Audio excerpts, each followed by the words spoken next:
Okay, let's stand for the morning prayers. Psalm. Toward the one, The perfection of love, harmony, and beauty, the only being, united with all the illuminated souls, who form the embodiment of the Master, the Spirit of guidance. Praise be to thee, most supreme God, omnipotent, omnipresent, all-pervading, the only being. Take us in thy parental arms, raise us from the denseness of the earth. Thy beauty do we worship, to thee do we give willing surrender. Most merciful and compassionate God, the idealized Lord of the whole of humanity, thee only do we worship, and towards thee alone do we aspire. Open our hearts towards thy beauty, illuminate our souls with divine light. O thou, the perfection of love, harmony, and beauty, all-powerful Creator, Sustainer, Judge and Forgiver of our shortcomings, Lord God of the East and of the West, of the worlds above and below, and of the seen and the unseen beings, pour upon us thy love and thy light. Give sustenance to our bodies, hearts, and souls. Use us for the purpose that thy wisdom chooseth, and guide us on the path of thine own goodness. Draw us closer to thee every moment of our life, until in us be reflected thy grace, thy glory, thy wisdom, thy joy, and thy peace. May the message of God reach far and wide. May the message of God reach far and wide. May the message of God reach far and wide. May the message of God reach far and wide. May the message of God reach far and wide. May the message of God reach far and wide. May the message of God reach far and wide. May the message of God reach far and wide. May the message of God reach far and wide. May the message of God reach far and wide. May the message of God reach far and wide. Inspirer of my mind, consoler of my heart, healer of my spirit, thy presence lifteth me from earth to heaven. Thy words flow as the sacred river. Thy thought riseth as a divine spring. Thy tender feelings awaken sympathy in my heart. Beloved teacher, thy very being is forgiveness. The clouds of doubt and fear are scattered by thy piercing glance. All ignorance vanishes in thy illuminating presence. A new hope is born in my heart by breathing thy peaceful atmosphere. O inspiring guide through life's puzzling ways, in thee I feel abundance of blessing. O thou art the maker, molder, and builder of the universe, build with thine own hands the universal, our temple for thy divine message of love, harmony, and beauty.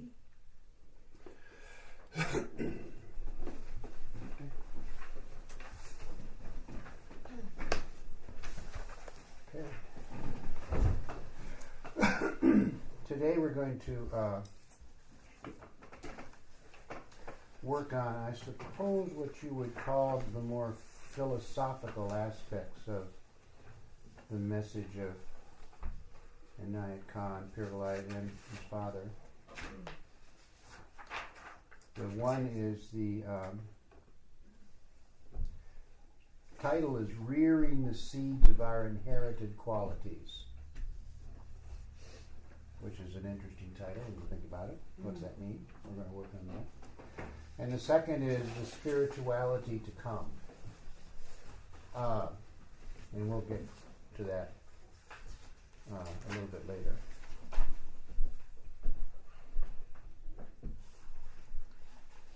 Okay, and what he's saying initially here is the objective is to work creatively with one's personality to unfurl dormant potentialities. That's a lot, isn't it? What's that mean? Could you repeat, please?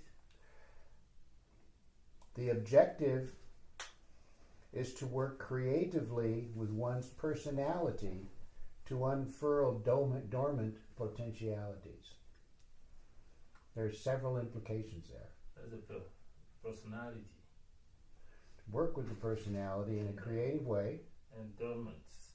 Yeah, that presumes that there's something inside of you that is yet to be revealed. Okay? I think there is also the fact that the personality itself stop the revealing of these things. Say it again. Your own personality may, not help in revealing these things. That's true, and you know why that is? Why do you think that is? Because part of the personality is fearful of change. No, not quite. That's part of it. I was thinking that when we're here, we get all these external messages and we kind of have to survive in this place, so we become certain things or we limit ourselves or we believe we're limited too. Have you ever noticed that people with a certain look will be pigeonholed into a certain place in our culture? Yeah. You ever notice that? Yeah. Why do you suppose that is? Fulfilling societal, civilizational obligations. How about expectation of those around you? Okay. You look thus and such, therefore you must be. Categories. Right? Like someone who has a very kind of bestial look it will be assumed that he's not very smart. Mm. Even though that's, categorically silly. He might have an IQ of 200, who knows? Right? What happens is the personality adapts to the culture and then assumes that's who it is. All right? You just believe that's who you are. And then we're all subject to that. Everybody is. One of the reasons that Père Vilayet used to wear all those robes was so he could remind himself of who he was. Because if he just wore normal clothes, regular, which he would, when he was off duty, that's what he wore. Jeans and a shirt. But to remind himself, so even he had to continually do that. So, what do you suppose that means creatively, to work creatively with one's personality? Oh, you haven't even got past the first sentence here yet. It's going to be a long day. So some people are not ready to accept certain truth, so you get to be careful in getting. We're talking about you yourself, not anyone else. Yeah, that's I'm talking about myself. Oh, okay. Certain thing I'm not ready to accept as truth. Yeah, it's good. That's good. That's exactly true. Yeah. Yeah, and your being will definitely, I've seen it a lot, run screaming through the night. Oh no, you can't do that to me. Done it myself, actually, now that I think about it. So the ingredient of working creatively with your personality is, there's one fundamental necessity above all others, and that's courage. You're not necessarily, one of the things, like about, self-flagellation used to be popular, right? It still is in some sectors. But just the courage to continually examine your own being and who you think you are, reflected in the world around you. Right? One thing that Père Vilayet was very fond of saying, you're very used to noticing how the environment affects you. Are you noticing how you affect your environment? Now we have to remind ourselves of this all the time, constantly. That's one way to work creatively. And the other way is doing practices, meditations, introspection.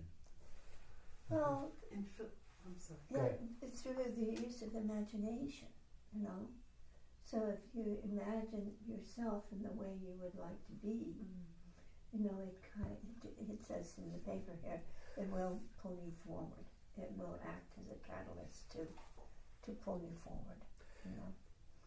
If you want to, if you're stingy or tightly scared of spending money or something, for instance, to explore how to do that, how to be generous, how to get over that problem, how to extend yourself, how to help other people, how to so on and so forth. Okay, except you don't fake it till you make it. That is not what we do. But that's not what I'm saying. No, I understand that. I just want to make sure that there's a clear distinction. Okay, it's one thing to recognize an aspect of yourself that you might have a hint about, that you want to help Explore. explore or grow. But it's another thing to decide, this is who I am really. I've seen that happen too, and it gets kind of icky, actually. You annoy yourself. What? You annoy yourself. That's true. If you think, okay, well, I'm going to stop being angry when people throw trash in my flower pots. I'm just going to decide to stop being angry. Then I just get more annoyed at myself.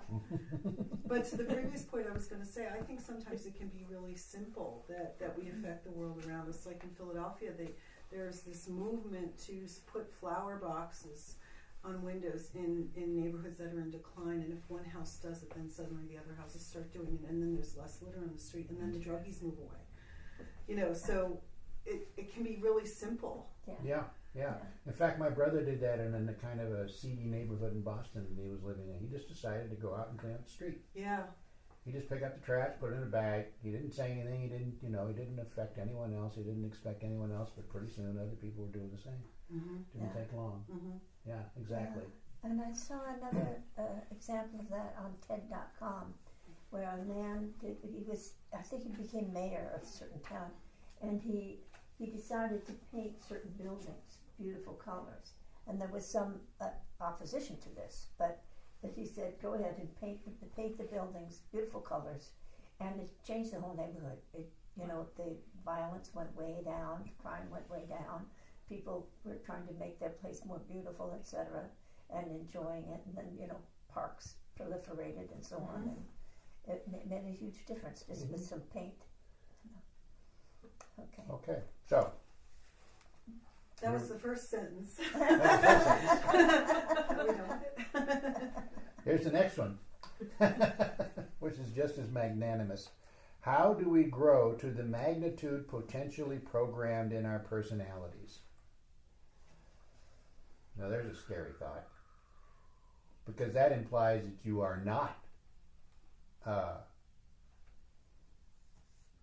anywhere close to the magnitude potentially programmed into your personality, doesn't it? Oh, good. We have room to grow. Okay. How's that feel? Exciting. Okay. How do you feel, Amy? Scared. Okay. Intimidated. That's It's like legit. it's a big list to fill. Like how? We'll get to that. Well, I was going to ask you that privately. It really was. Okay. I'm very much struggling with this, With that. like hardcore headstrong lately. Yeah. Oh, okay. Okay. Well, we can work on that. Okay. Okay. Anyone else? Do you have a... Well, I think that the difficulty is that we don't, we feel like we are separate from the universe, and the realization that you can actually be the universe is difficult for all of us to accept. Mm-hmm. It is. You're right. That's the key point, actually, that you just brought out. Okay, y'all can all go home now. Okay. Now, here we go. Here's the good part. What is the secret that unlocks the key to trigger off mutations so that we may develop the way we wish? Well, go ahead and read it. And without waiting for Yes. people to kind of... Yes. Yeah, okay. Okay. Number 1. First, one needs to discover within one's latent potential those qualities which one wishes to cultivate. They may be traced to the psychological features inherited from one's parents and grandparents, etc. Try to earmark the psychological features and emotional attunements of your father, and then your mother, and possibly your grandfathers and grandmothers, if you knew them, or from impressions of those received through your parents. If one of one's parents exhibited these qualities, namely mastery or power or sovereignty, one does not need much convincing to realize that one carries these qualities in one's genes. If one cannot find these qualities in one's parents, maybe they were present in one of one's ancestors, of which one has a profusion unbeknown to one. Okay? So, I just keep thinking of the negative ones, though. yeah, that's Just the thinking thing. the same thing. What if all the stuff you find is,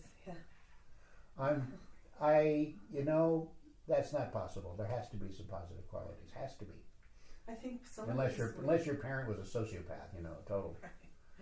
For me, some of it is just the way I phrase it. Like I could say, well, my parents were stingy, or they were frugal, or they practiced good stewardship. So that's 3 different words that can describe the same sort of trend in 3 different lights. Did your parents have friends? Uh-huh. Still around? Uh-huh. There you go. Yeah. Right? Friendship. Yeah. Loyalty. Yeah. Mm-hmm. Which you exhibit quite a lot. Mm. So there's at least one thing. Mm. Right? Yeah. I know your parents are pretty cool. Yeah, they are. Yeah, I'm grateful to say I think of more good qualities than, I don't even think anything's bad or good, though. I try to look at it just like, strengths and weaknesses of the same aspects of things, and there's a lot there, yeah, for sure. But this is interesting because I started pushing beyond my parents and started thinking even further back, because those are the places now I kind of want to go and know, the extended family, but even further back, the great-great-greats. So. We have a friend whose daily practice is to bless 7 generations back and bless 7 generations forward. Wow. Mm. That's what she does every day in her daily meditations. She thinks of 7 generations back and 7 generations forward. You don't have to know, Oh. Just right? Oh. And I don't think she knows. In fact, she's an aunt children. So. That's really Well, the interesting. European people may know because they keep Yeah, their some do, history, some but might. we don't in America generally have that remembrance of history of our families. No, I certainly don't. Well, you've talked about the fact that what we do now not only changes the future but also can change the past. And Yeah. so in a sense, when we do our practices, we're doing that. We're blessing the generations past with the practices we do today. Sure. Mm. Sure, why not? And forward. And forward. And forward. Sure, because Along you'll notice that rearing the seeds of our inherited qualities. Now, what came to mind when I read that was and then the next chapter, which follows very closely on this one. What's the title of it? Oh yeah, the spirituality to come. Because another thing that Parabolat was very fond of saying was that we are the midwives of the holistic age. He said it over and over and over. So what you are doing is providing the groundwork for those who come after to continue the evolution of humanity. We're in the throes of a major upheaval right now, in case you hadn't noticed. A lot of stuff going on right now. Okay. Secondly, we may trace features in ourselves to our angelic inheritance. These memories will arise if you develop innocence in your personality by eliminating any guile, manipulation, resentment, or selfishness. You may conduct your memory back in time, regressing into childhood, and at the core of your being you will discover the child in you that has remained untarnished, while the outer shell of your being has been marked by the stains of worldly strife. Okay, I love the way he phrases stuff. Okay, Piero Merchant describes this as the mirror that remains unscathed by the impressions it reflects. You will rediscover this important factor in your constitution that exults in glorification. It will give you a sense of deja vu in the landscapes of the soul. Does that all sound possible? Had any kind of sense of your angelic parents? I suggest you take them back into an experience of a happy moment in childhood. Why don't you do that? All right. We'll just do this very, very briefly. Just close your eyes, put your papers down. Okay, and think back. Just watch your breath very gently. The more you relax, the easier it will be, actually. And allow your mind to go back to a time in childhood, may have been before you were 5 years old, perhaps, to a birthday party or some kind of very happy event, when you were very, very happy. Good. And when you had there was no sense of embarrassment or humiliation or stain of any kind. You were just yourself, perfectly happy. Could have been playing in the yard, basking in the sunshine, sitting in your mother's lap. It doesn't matter.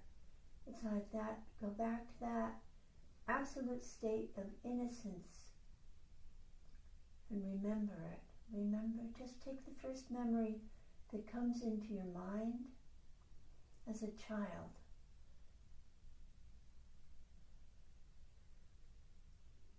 And just feel that sense of wonderment about the whole environment. Wonderment about your love for people. Wonderment about the joys of life itself. It's a perfect state of beauty and innocence. And that is still remains within you. That is the core of your being, that child that's still within you, that child that is without guile or resentment or manipulation. You just simply are. And it's just a wonderful, wonderful sense. So just for a moment, cling to that beautiful memory, whatever it may be, and just enjoy it. And know that there's something very, very pure within your own being that is unscathed, untouched, and it's still there within you.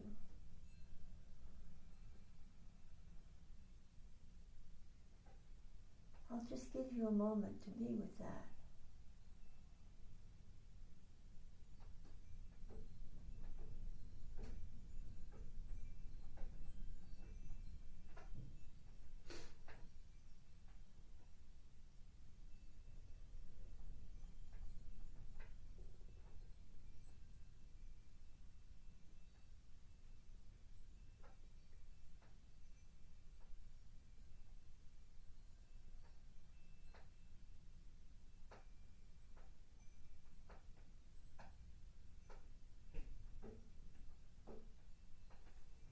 Amen. So just continue on with that one.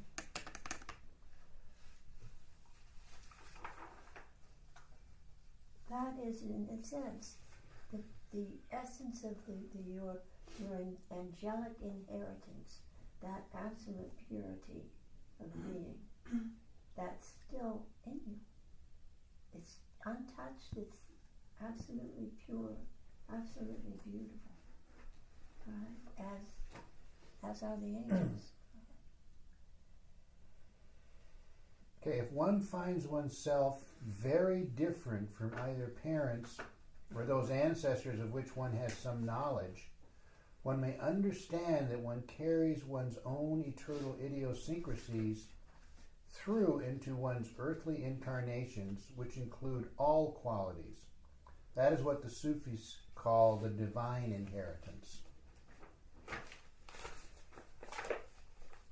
Now, usually, our memory recollects events or mental musings that occurred since early childhood, but our memory stores in its unconscious depths a great deal more impressions, maybe the memory of the whole universe.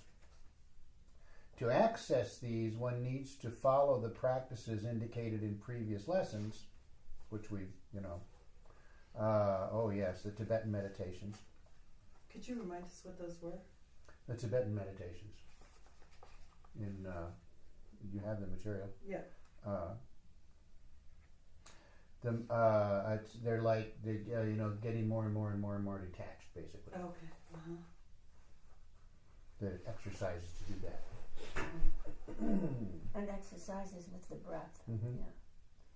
Okay. I just wanted to, at this point, a lot of what he's talking about here is the kinds of things that are developed on in individual retreats. When you begin to enter into the retreat process, these kinds of things will appear, and then you'll be in this space of absolute purity or innocence, and then you finish with the retreat, and a couple days later you wonder what happened. Kind of how it seems to work. The motionlessness of the body contrasts with the unceasing movement of the world outside. One brings the mind to a state of quietude by fostering one's need to free oneself from conditioning, both mental and emotional, detachment, indifference, and independence. One practices self-transcendence, that is, one considers one's life as one might contemplate a panoramic landscape, all in one take. Contrasting with the short-lived span of life on earth, transient and ephemeral, one has a grasp of one's being as having its existence irrespective of these episodes, as remaining somewhat unscathed and maintaining its own special identity while being involved in situations on the planet. What's that say to you?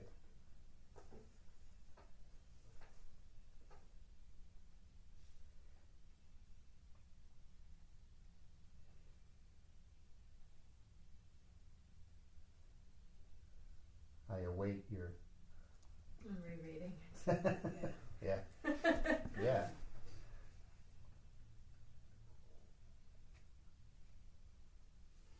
Well, it's like taking a 50,000 mile view of something.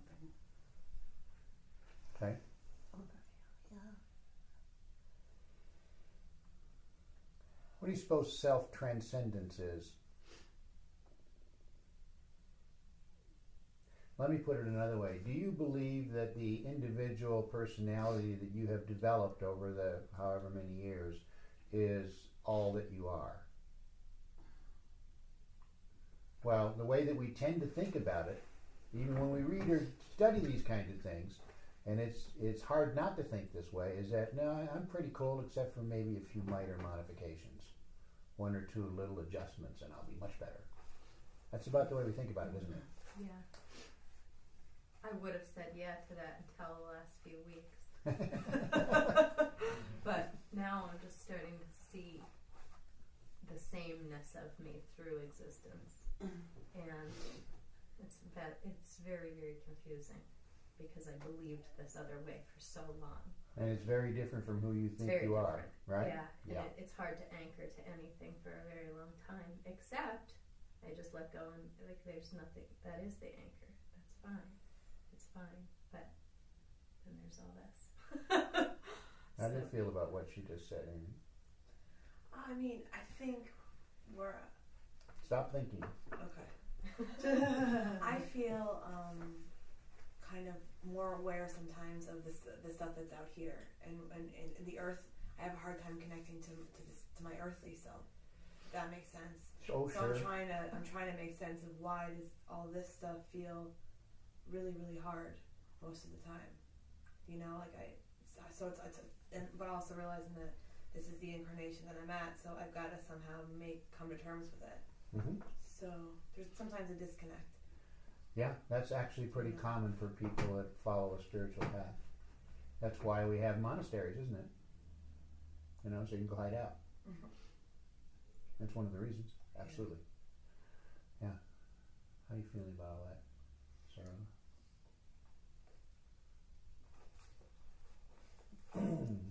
Well, I'm struck by what you said about having those times when you realize that it's the sameness and how frustrating that is. Yeah. So I thought I was done with that, right? So I'm kind of sitting with that right now. Okay, So good. it almost happens simultaneously, is that you have a sense of change and growth, but simultaneously you have a sense of there's this sameness. Mm-hmm. Part of what happens is that, and you addressed it very nicely, is that, even though you didn't know you did that, is what we call actually manifesting, being here. Because one of the things that people do, and if you look around you'll see it quite a bit, is resist being here. And they'll create an aura of pretense about them and not actually be in the world as it is. Mm-hmm.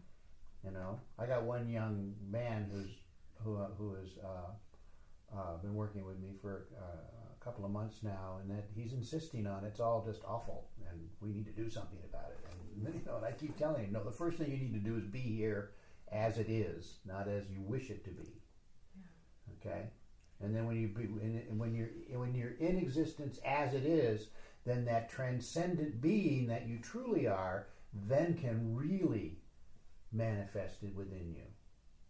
Because as long as you're resisting being here, you're also resisting your true self. Does that make sense? Yeah. I have another thought. I was disturbed by your thought of the sameness, you know, because to me, I see it quite differently. Like I think. that, wait a minute. Weren't you speaking of the overall eternal being? Yeah. Yeah. That's what I thought. Yeah. Yeah. Well, no, it's all right. Proceed here. Okay. But we often when we think of our history, often we think of all the terrible things that happened to us, you know. And it's like, if you think of that eternal being that had its existence before manifesting on this planet several times, you know, or that essence of that being carries you through, and it's like there's those incidents of humiliation or anger or whatever that happened to you, you know, no longer can have their hold, because you're seeing beyond that to a bigger picture, a larger identity of your true being, and so there may be a sameness, but what is in that eternal sameness? What is there? It's like to really look at that and explore that carries you through all this existence here, in a sense, and helps you could have your feet on the ground. It's like is this making sense to you, dear? I wasn't listening. As per usual. So it's like you can look at it from another angle. Mm-hmm. It's like rather than the sameness of the way you respond to things in this life, it's like somebody hurts you, you have a response, and someone said, so there may be that kind of sameness, but there's also that purity of your being, you know, and just the courage that it took to come here. Think of that. I'm thinking even further, recognition of who you really are. Yes. Well, that's part of it. That's part of it. It's all of it, actually. Yeah.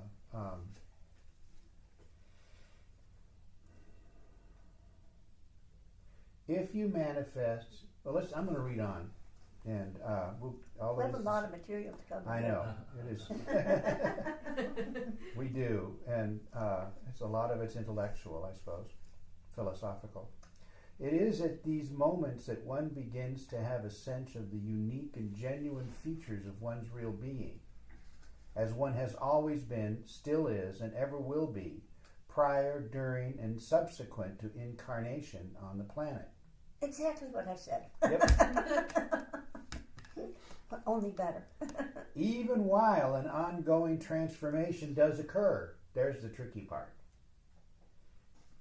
Okay? On the one hand, there's a continuity, and on the other hand, there is in fact growth.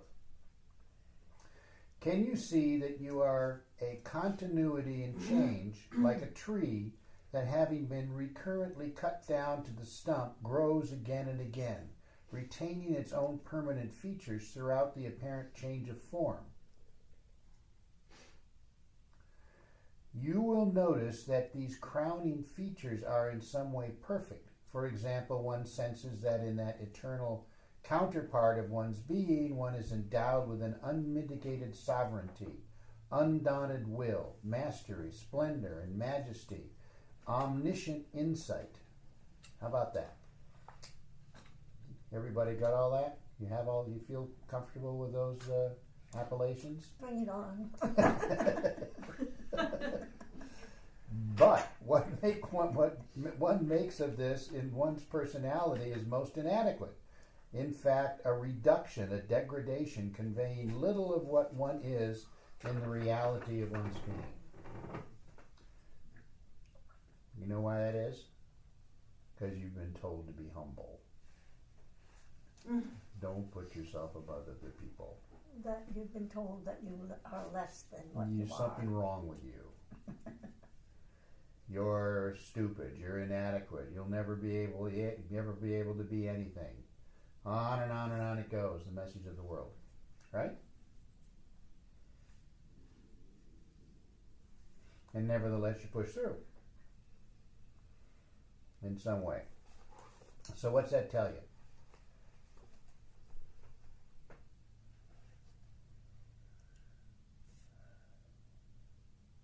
Does it not tell you that there is an undeniable aspect of your being that is going to manifest regardless of what the world is telling you? Therefore, the way that you are assessing the world is incorrect. But that's true for everybody around you too. so, okay? And you will notice that when you begin to assess the world in a more gratuitous manner, maybe, that the way that the world responds to you will also change.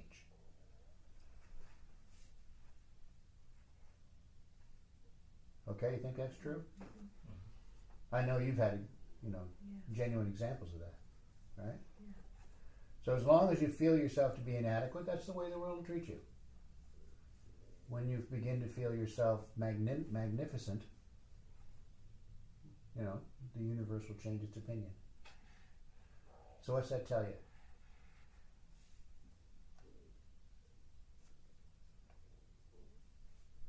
Come on, it's not hard. It's self-transcendent. We have the power to do that. Yeah, but what does that also mean? Through your own self-transcendence, you are in fact transforming the world. Yeah. Just don't expect too much. Okay. Now, this is where the creative work comes in. For having gleaned one's true identity, one may shift one's self-image into what one has now discovered, and now one considers one's personality quite objectively. For example, see how addicted and dependent one has become, how devalidated, how inextricably caught up in the way situations appear from one's limited vantage point.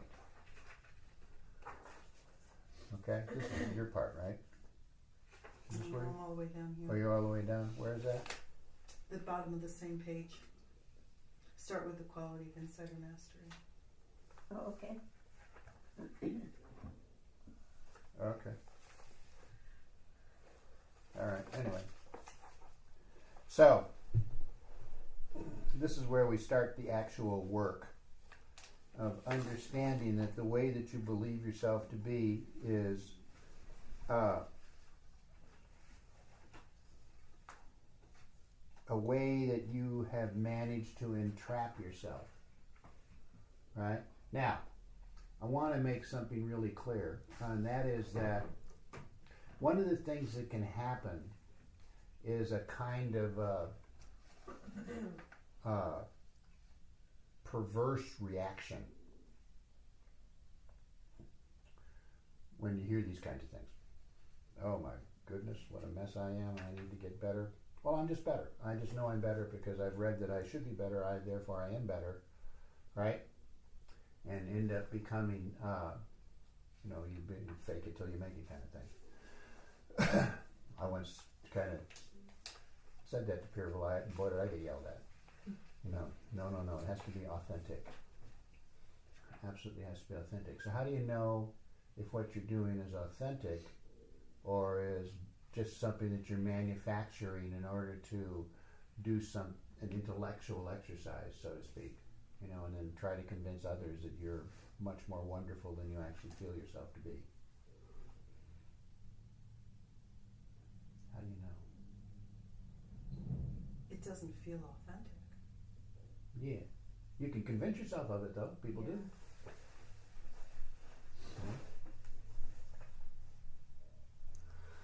Yeah. What's the difference?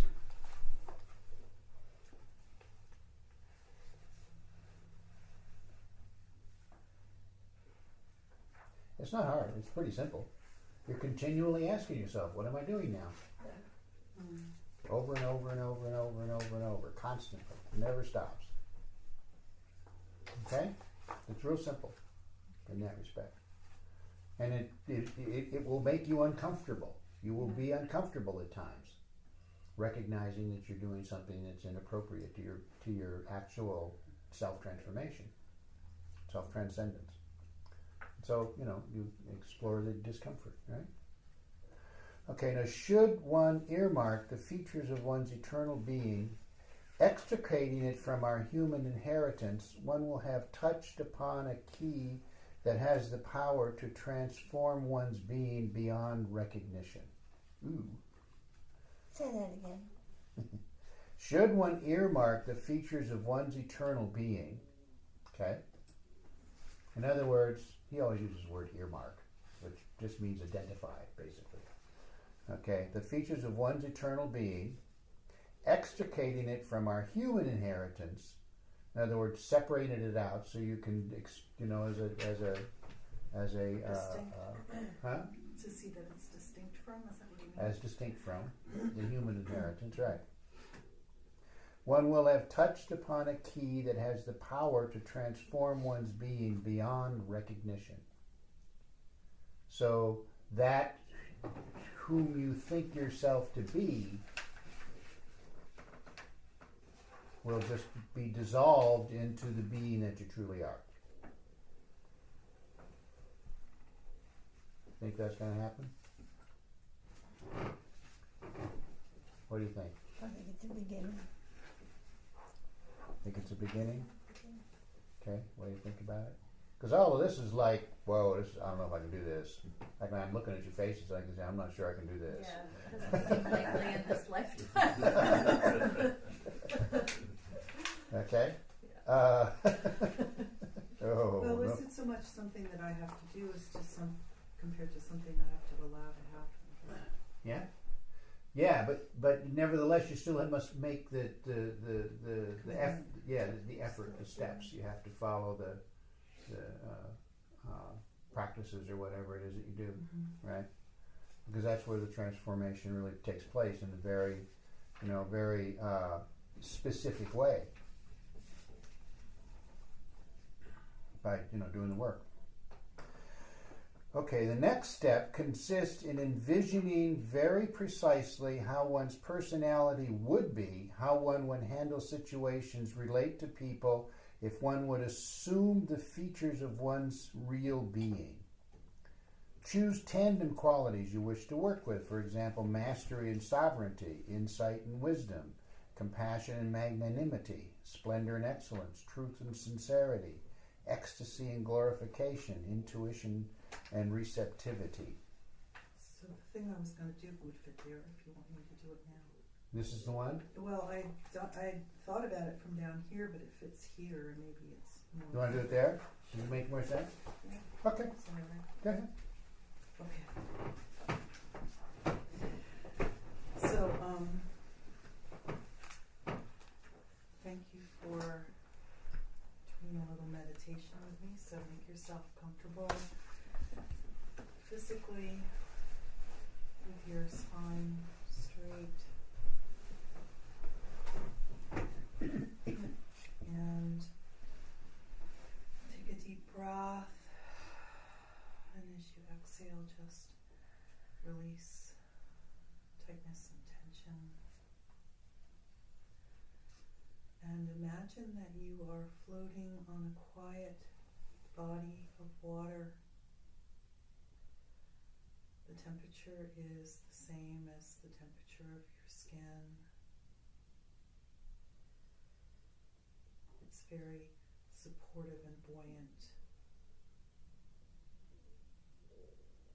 And you are gazing up at the sky, and you're aware of the trees around the pond. Perhaps you're aware of birds or animals. And you notice that this is a special type of water, and that your skin can breathe oxygen right from the water. So you decide to allow yourself to sink deeper into the water with each exhalation, sinking slightly, with each inhalation being slightly buoyant, and with each exhalation sinking more deeply away from the surface now, away from the busyness around the pond. As you sink more deeply, you're aware of the quiet and the stillness, and of the busyness being up there on the surface, and finally coming to rest in the soft sandy bed of the pond.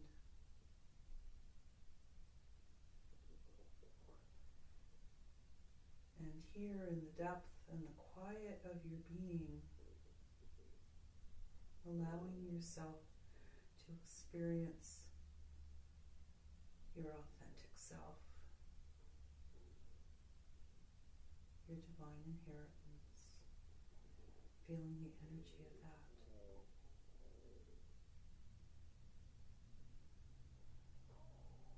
And noticing the surface of the water, allow yourself to remember a situation or a relationship that has been troubling to you. Just observing it as though it's projected on the surface of the water. As you remain in the depth, in the comfort of your authentic self, just observing the situation or relationship play itself out, and notice how you feel about what you observe. Just notice your feeling response.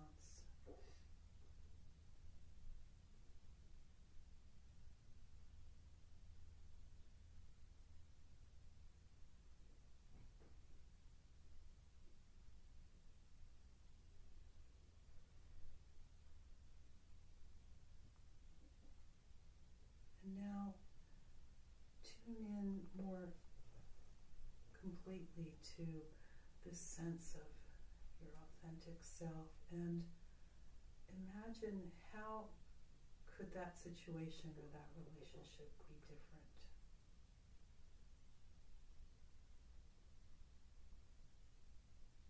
What divine quality would like to emerge that might shift scene that you're watching up there on the surface.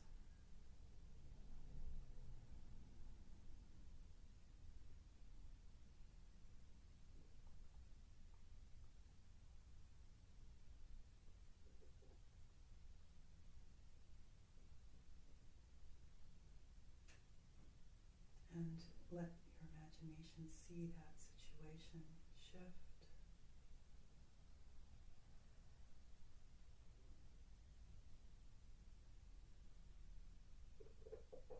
Notice how you feel.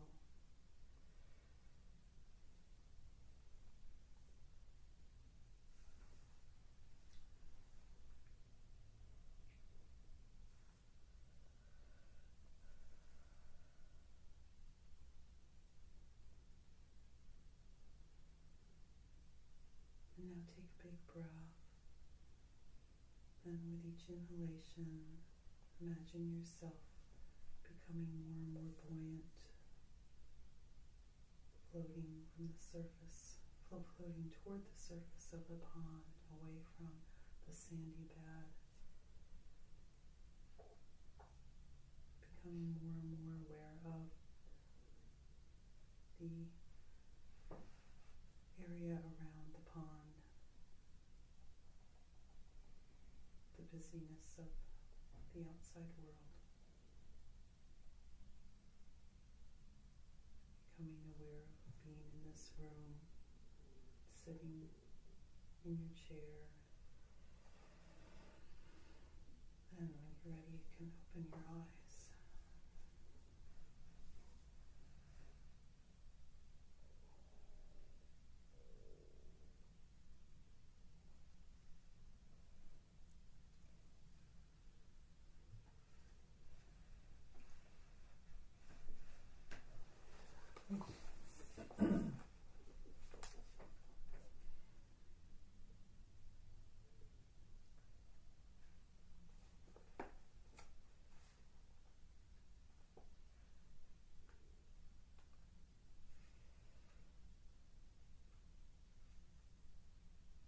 Still scared? A little. That's legit.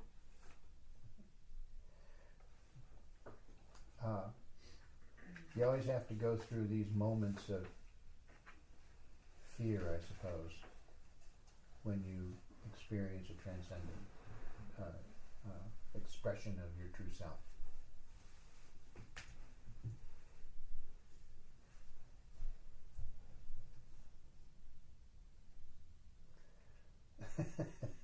Cold feet.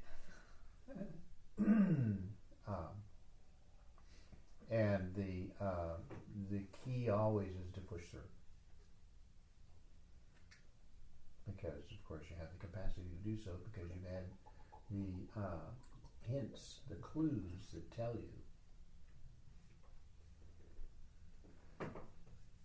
You know, we all get these little hints of who we really are, and then we say, "Oh, that can't possibly be me." You know, it's like when you're expressing, one of the things that I just love to say to somebody is, "You're just magnificent," and I'm just watching cringe. That couldn't possibly be me. You're such a glorious, wonderful, stupendous, creative and capable being. And they just go, no, not me. Okay, if you have shifted your sense of identity to your real, preeminent being, notice the word preeminent, which implies that you're not in touch with it. And it's the most important aspect of who you are. And why is that? Because it's so bright. I mean, it's just so interesting, right? To be in touch with the preeminent being means to turn away from this very interesting experience for a time. You don't have to do it all the time, because you still have to live here, right? But for a time, you turn away and remember who you really are. And that, in fact, will shift how it is that you experience what's taking place in the world. You will discover all these and many more to be present to a degree that will sparkle your spirit with delight and optimism. You feel sparkly? You will earmark these same qualities, their replica but degraded, and maybe distorted in your personality, which is okay. It's perfectly all right. Don't feel like that's a negative. It's not. Piro Murshid says, what is in the shoulder now moves down to the elbow, and then to the hand, then the fingers. We did see that the personality is a blend between qualities inherited by human ancestors and your divine inheritance. Go to the next part. Sure. Where are you? I don't know where it is on that sheet because I changed the type. Now the word consistency. Yeah. Okay.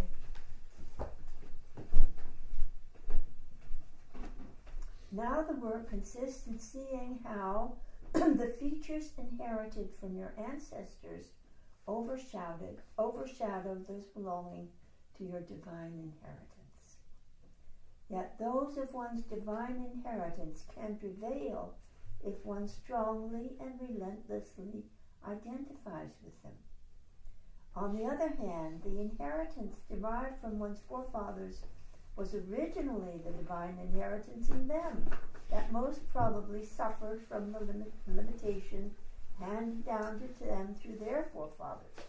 So that if we can perceive their eternal beings trying to emerge through their personalities, it will help us to give priority to inheriting their higher selves rather than their limitations. So I think that's an important part of the sentence there. So that if we can perceive their eternal beings, excuse me, trying to emerge through their personalities, it will help us to give priority to inheriting their higher selves rather than their limitations. So if you think of perhaps your parents or your ancestors or whoever your relatives were that you remember, and you can see their struggle, or their, you can see what their eternal being might have been, might be, that's trying to push through.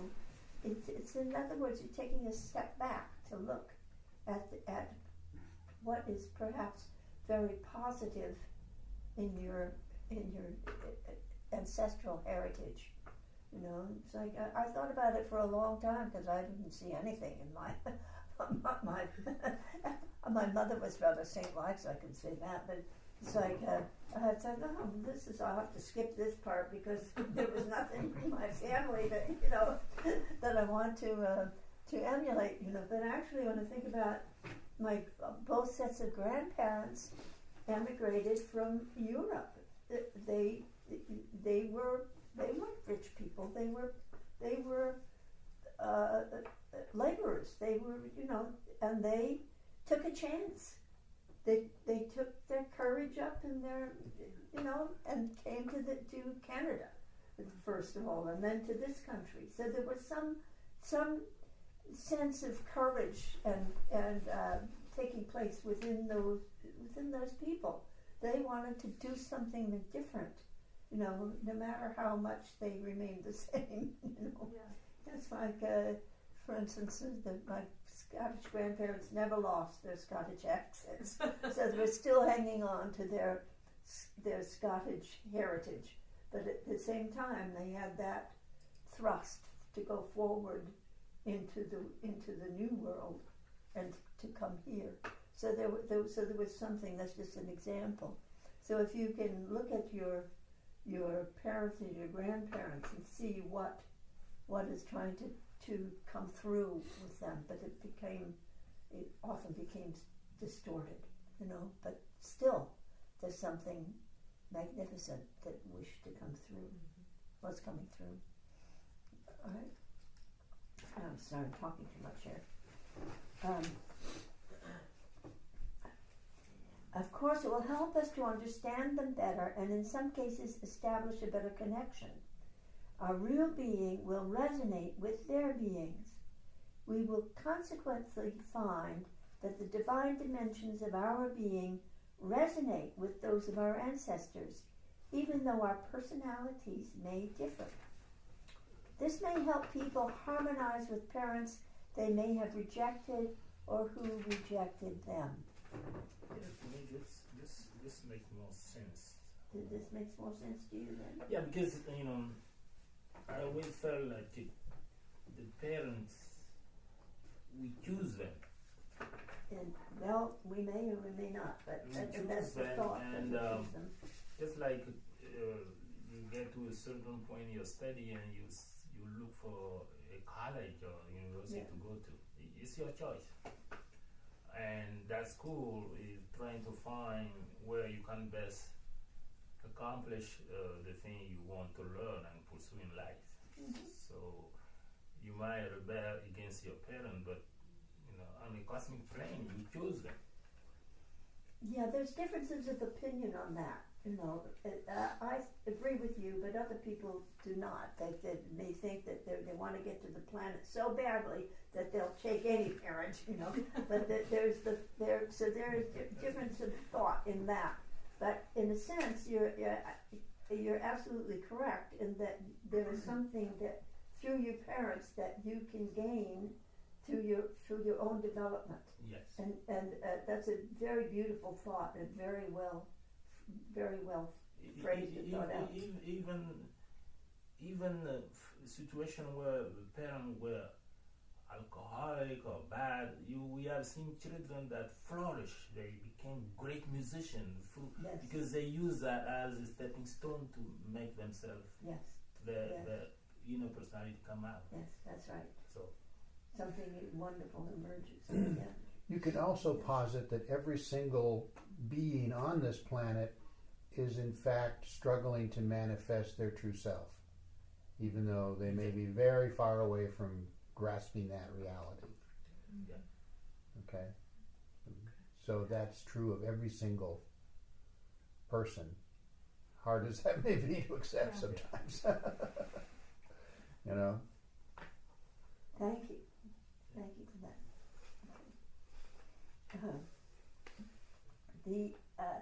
The ingratiating fact that what I think the key sentence is this may help people to harmonize with parents that they may have rejected or who have rejected them. So because you get a bigger picture, The ingratiating fact is that we can mutate the ancestral inheritance just like breeders can mutate species of plants or animals. The reason for this is because the seed carries within it the potential of infinite variations, thus giving scope to free will. Otherwise, there would be no such thing as creativity. All right. So, in addition to the foregoing, one needs to take into account that the features of the psychological environment spill over into one's personality because they resonate with qualities already latent in one's own inheritance. Their impact upon us is insidious and can, in some cases, predominate over our ancestral and divine inheritance. Okay. What's that mean? Yes. What does that mean? Means that the social condition in which you find yourself can overwhelm any other potentials that you may have. Basically, if you happen to be living in a village that's dominated by bikers, that's what you're going to do, right? Or that kind of personality. Or if you're a Pakistani girl wanting to go to school, Yeah. it becomes difficult, Very difficult. Although, well. But also, it's like you said something earlier, that What did I say? well, no, not you, Pierre Vilayet. The seed carries within it the potential of infinite variations. So you have the scope to your free will. You can choose something creatively.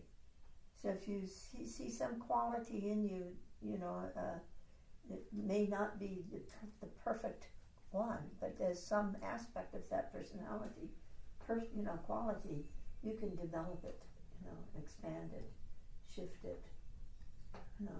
It's just like an artist who may learn different styles of drawing or painting, or really exploring what those. Yeah, you can see him right in here Yeah. with these 3 paintings of Michael's. Yeah. There's that lino print there, and that very precise acrylic there, and then this. Yeah.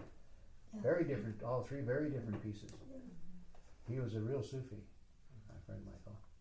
The discovery that one does not simply need to unfurl qualities already present, though not yet very developed, but one can mutate these at will like a variation on a theme.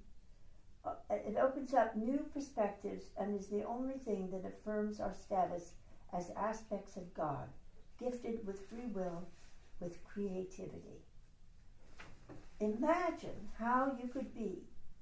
Creativity is always a vision of possibilities not yet entertained.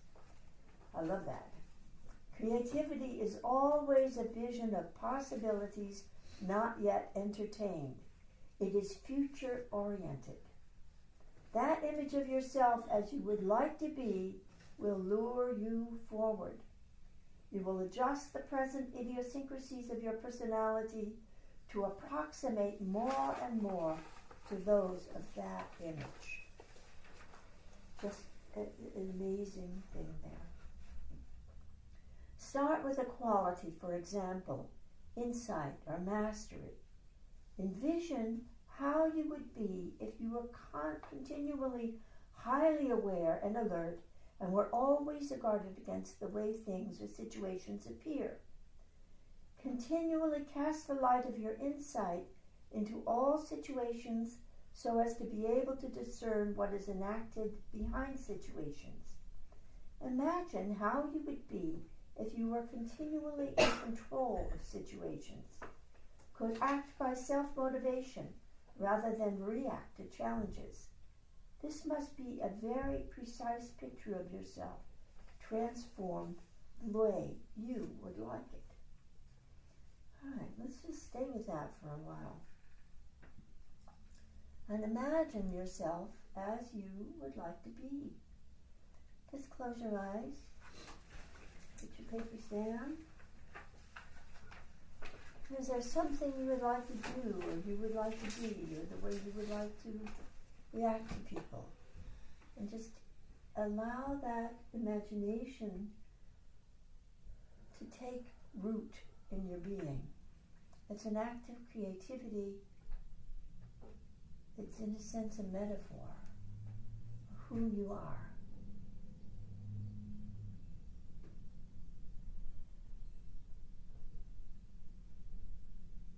If you would like to be more insightful, think of yourself as that way, seeing the over picture at every turn. If you would like to be more generous, see yourself as more and more generous, giving.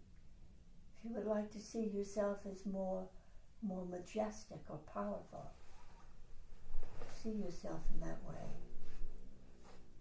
And on and on and on.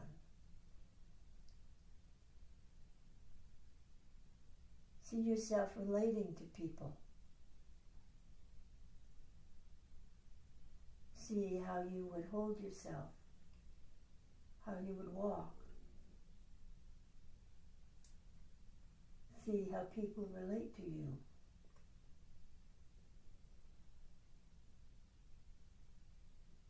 If you would like to be fearless, see yourself without fear and with courage.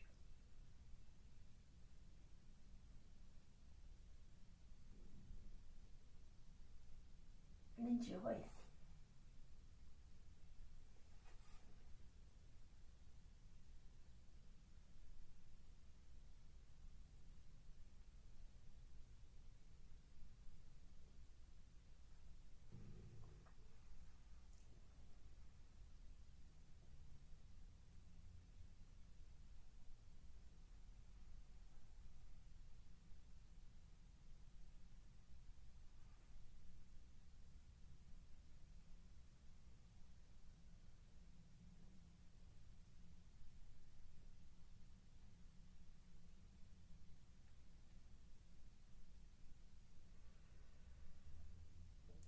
yourself aware of how you would usually respond to certain situations. And just check that. As Masawa said, ask yourself, what am I doing now? What am I doing now?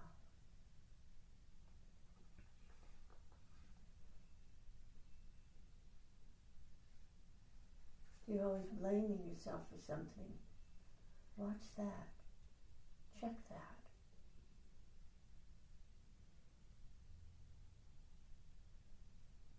In whatever way you would like to emerge, earmarking something wondrous in your own being, something wonderful in your own self, even if it's only a seed of that.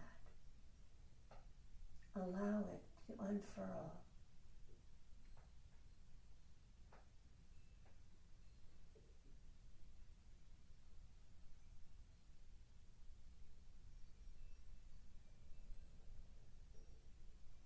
Amen.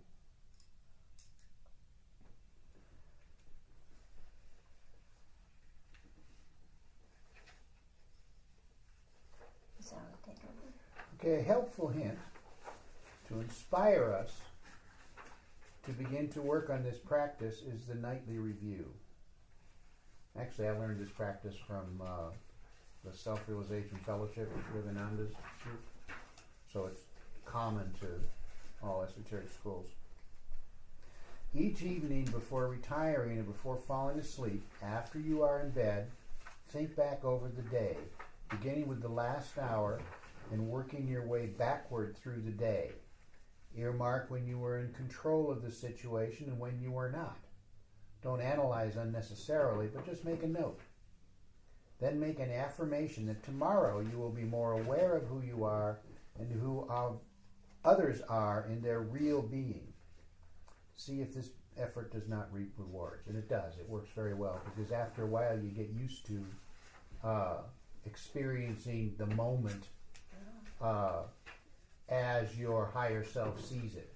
Even though you're acting like a fool in the moment, your higher self is very aware of that, and tells you. And hopefully the next moment in time you're given the opportunity, you won't be quite so foolish. And there's another thing that you can do that we teach all of our hypnosis clients, and it works also. It's another one of those things that works for anybody.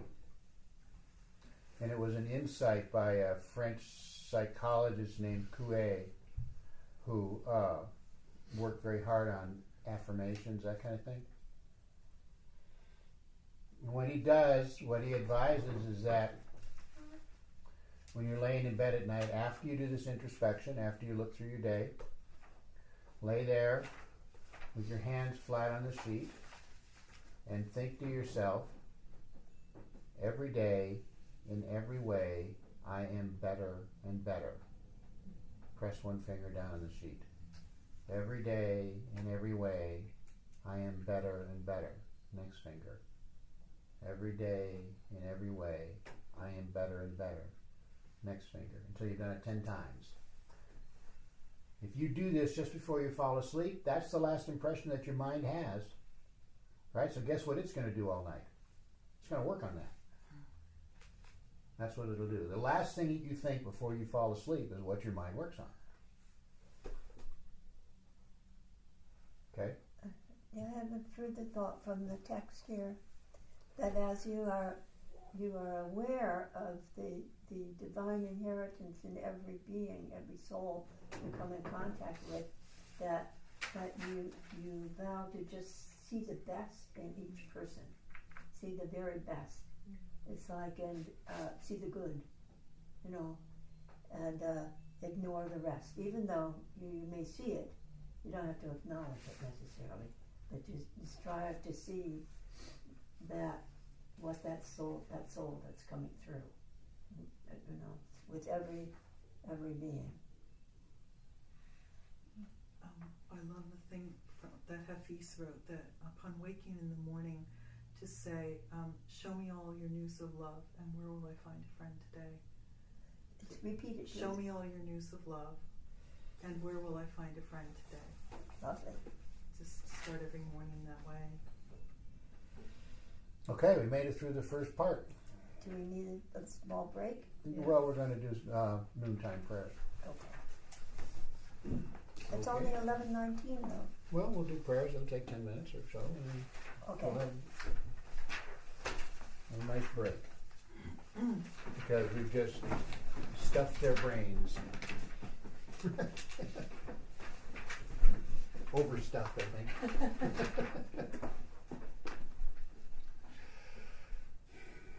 Most gracious Lord, Master, Messiah, and Savior of humanity, we greet Thee with all humility. Thou art the first cause and the last effect, the divine light and the spirit of guidance, Alpha and Omega. Thy light is in all forms, Thy love in all beings, in a loving mother, in a kind father, in an innocent child, in a helpful friend, in an inspiring teacher. Allow us to recognize Thee in all Thy holy names and forms, as Rama, as Krishna, as Shiva, as Buddha.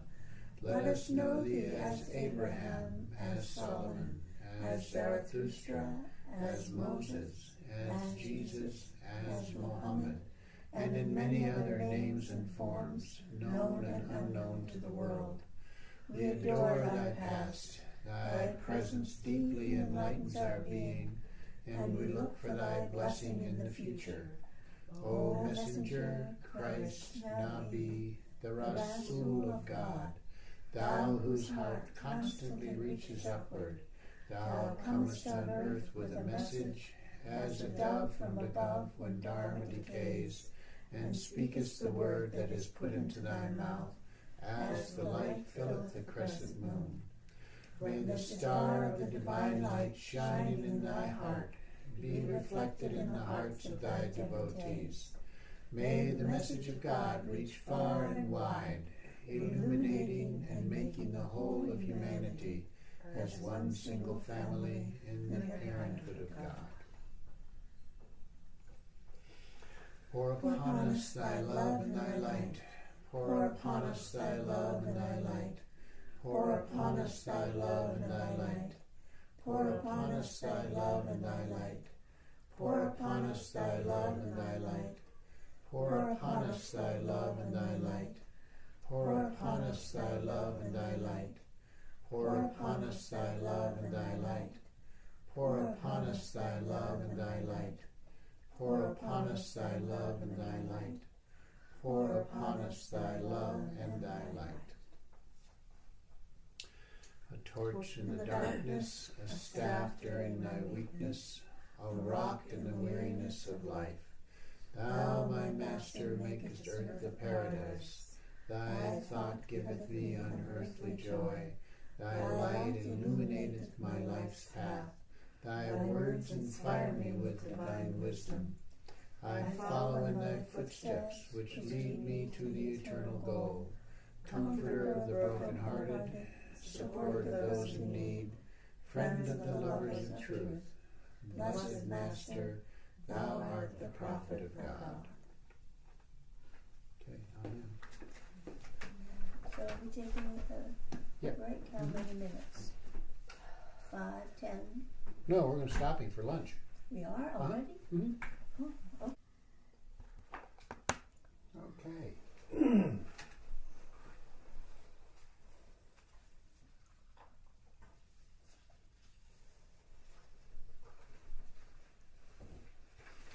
How do y'all feel about what we went over this morning? Had a little time to process it. Did you even think about it? Relieved.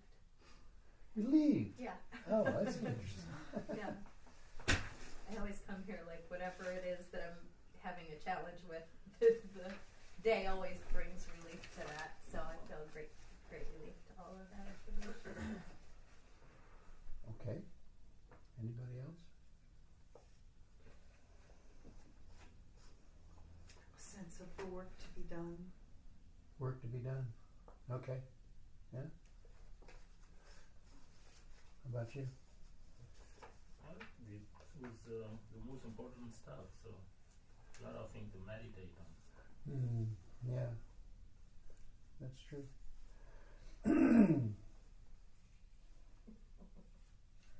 I think Nobody escapes. no, I like that.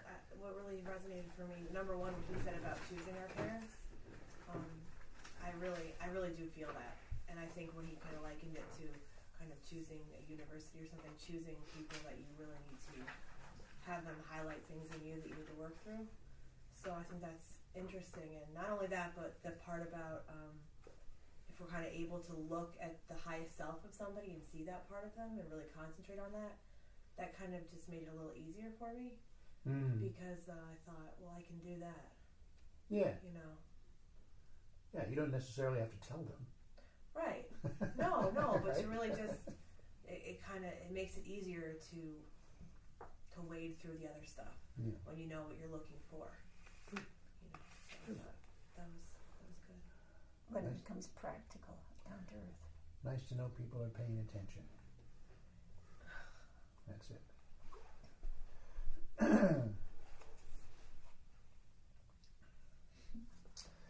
Okay, the afternoon will be on the spirituality to come.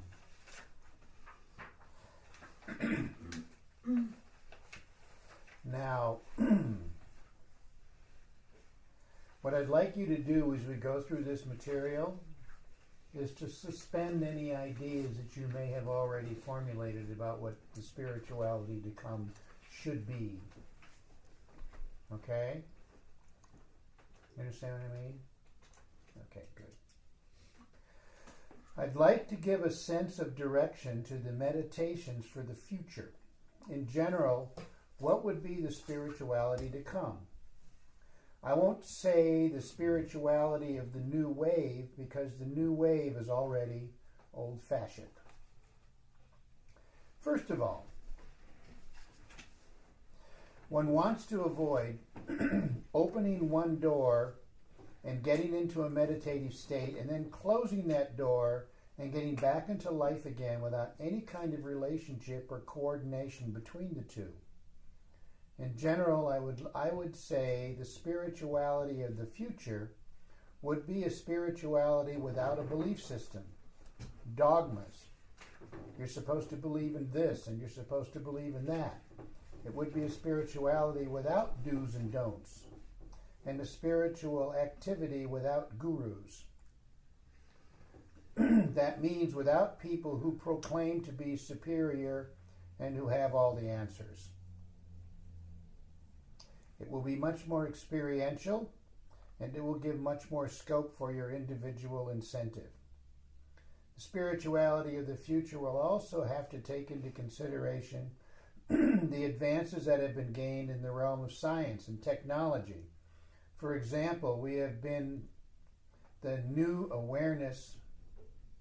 We have seen the new awareness by the fact that a few people have landed on the moon or are orbiting some of the planets, and we're already reaching out with our antenna somehow right out into and beyond the planetary system.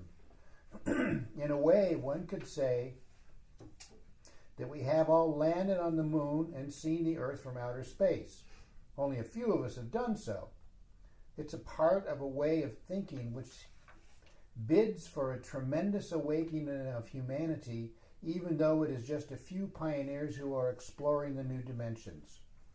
Somehow, those of us who are with it are beginning to feel the impact of these inroads into a new dimension of consciousness. Did you expect him to say that?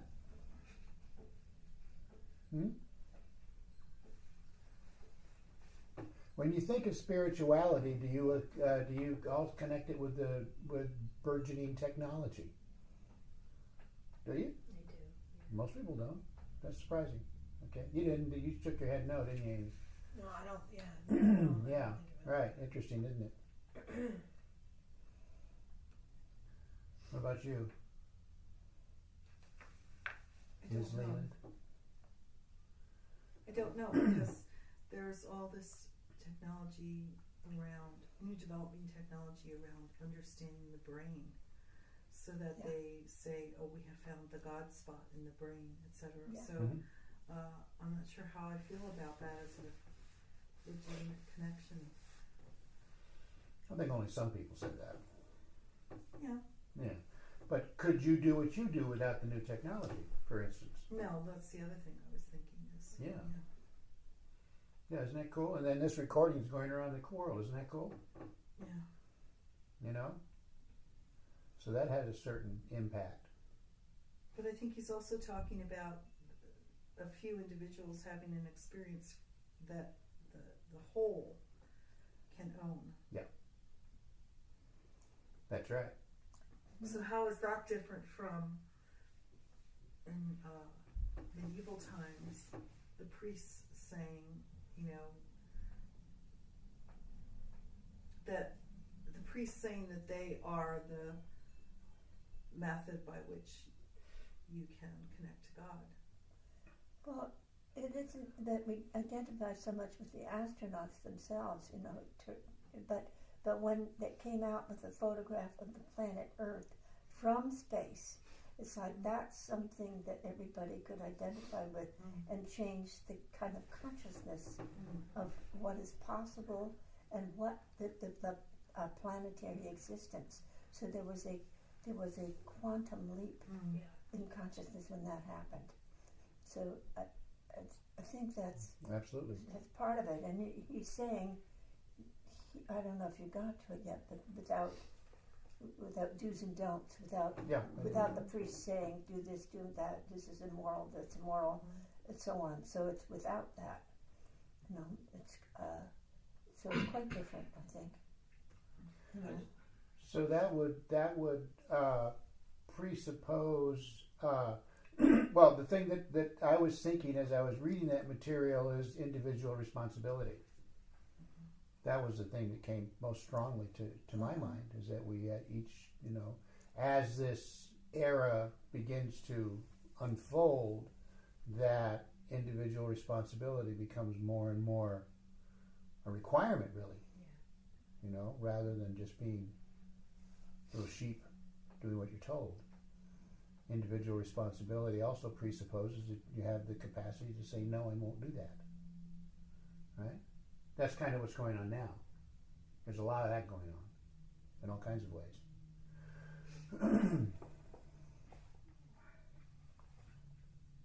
And that's unusual and pretty new as well when you think about it. To philosophically disagree in a way that while at the same time having the wherewithal to create something that is in opposition to the collective tradition. Yeah, the hippie movement. That's what it was, right? And before that, Thomas More and the Utopians, right? That was kind of the beginning of that whole process. Okay, rather than just losing oneself in a trance state and getting spaced out and finding that one cannot deal with the most elementary human problems, I think that the spirituality of our time, I should mention that he was saying these kinds of things, getting spaced out, trance state, and so on, because a lot of people did that. Like transcendental meditation people. Yeah, TM was more practical, but you know, like Krishna consciousness, the Moonies, and so on. That kind of The Kool-Aid people. yeah. Anyone that kind of, you know, wants to reject the world and the hippie movement. That's the other side of it. Being a flower child, all of that. I mean, it was fun, but wasn't very practical. Okay, I think that the spirituality of our time will have to always have nitty-gritty problems in our mind while we are reaching out to these wider vistas of realization. In other words, you don't turn your back on normal stuff, right? The spirituality of the future won't be solemn. Spiritual people won't have long faces, but will be full of joy and will communicate joy, because awakening joy is part of awakening realization. If one is sad, there must be something wrong with you. It is an alarm that tells you something negative. Let us say that our understanding needs to be somehow updated in order to be able to give the support that's necessary to our realization. Let's say to the awakening of consciousness. So I will occasionally have to refer to paradigms, although ultimately, of course, we are talking about experience and not about theories. In fact, the new spirituality is purely experiential. In the old days, people used to be happy with ideas of spirituality. Okay? Now, there's something there's a subtext in all of these, in these 2 or 3 paragraphs that's important to pay attention to. And the subtext is that he is not in any way rejecting or turning his back on anything that the world is doing. In fact, he's saying that our sense of consciousness and the awakening of humanity is in fact creating these conditions that enable technology and science to advance. I think, the problem, the thing is to get spirituality and technology work together. That's what has been missing for millions of years. And if you go back, even now in some area of Africa that I'm more familiar with, there are children that have been cast away from their family because the priest will say they are possessed by demons. Mm-hmm. Yeah. Well, it's just beginning. Okay, this is the critical point that you need to really grasp. So, We're just at the threshold, at the very beginning. Yeah, many diseases in the past, even in the Bible, they say they were possessed by demons, but it was just a disease that physicians now find that there were mental diseases that people had. There was nothing demonic about these guys, but they were burned. Yeah. They were put to death. Well, let's hope that we can get over that. So, until humanity find that science and spirituality can work together, we have issues. Yeah, it's not going to be without a struggle. And there's a reason for that. The basic reason is inertia. Right? It's inertia. This is how we've always done it. Yeah. Right? I mean, every time there's a new thing that appears, there's a lot of resistance to it. Doesn't matter what it is. Yeah. There was a lot of resistance to the steamboat. There was a lot of resistance to trains and to cars and to airplanes, and man was meant to fly to give him wings and so on. Yeah. Those kinds of things have always been there. Yeah, I mean, You were meant to build a super collider. Who knows? I think it was actually a few months ago at the church. Google is coming up with glasses you can put on the eyes and be able to read your email. Google has, yeah. And I talk about it, but the priest just said, that's demonic. Oh no. These are demons coming. You said that? It was back in August or September. Oh my. In one of the church I go to in Newark. Oh wow, I guess you better change churches. This is what exactly the Bible says. The last day there will be demons coming and this and that. Okay, Revelations was a hashish dream. We know that, right? Or, I've dreamed that stuff, but I was high on LSD, so that was a long time ago. Okay. Isn't there also a question or a struggle with the idea of imposition of change? Is your referral to children being cast out is, but my experience, which I relate to that, is I was with a friend who was in Senegal on a Fulbright scholarship, and we wanted to travel to the other side, and so we had a driver from Dakar, which is the capital, and we had a representative from the village she was doing her research in who had never been outside of the village, and then we had a bush guide, a young man who that's how he made his living, was with tourists. And we were passing through an area with chimpanzees. Not chimpanzees. Yes, Baboons? chimpanzees.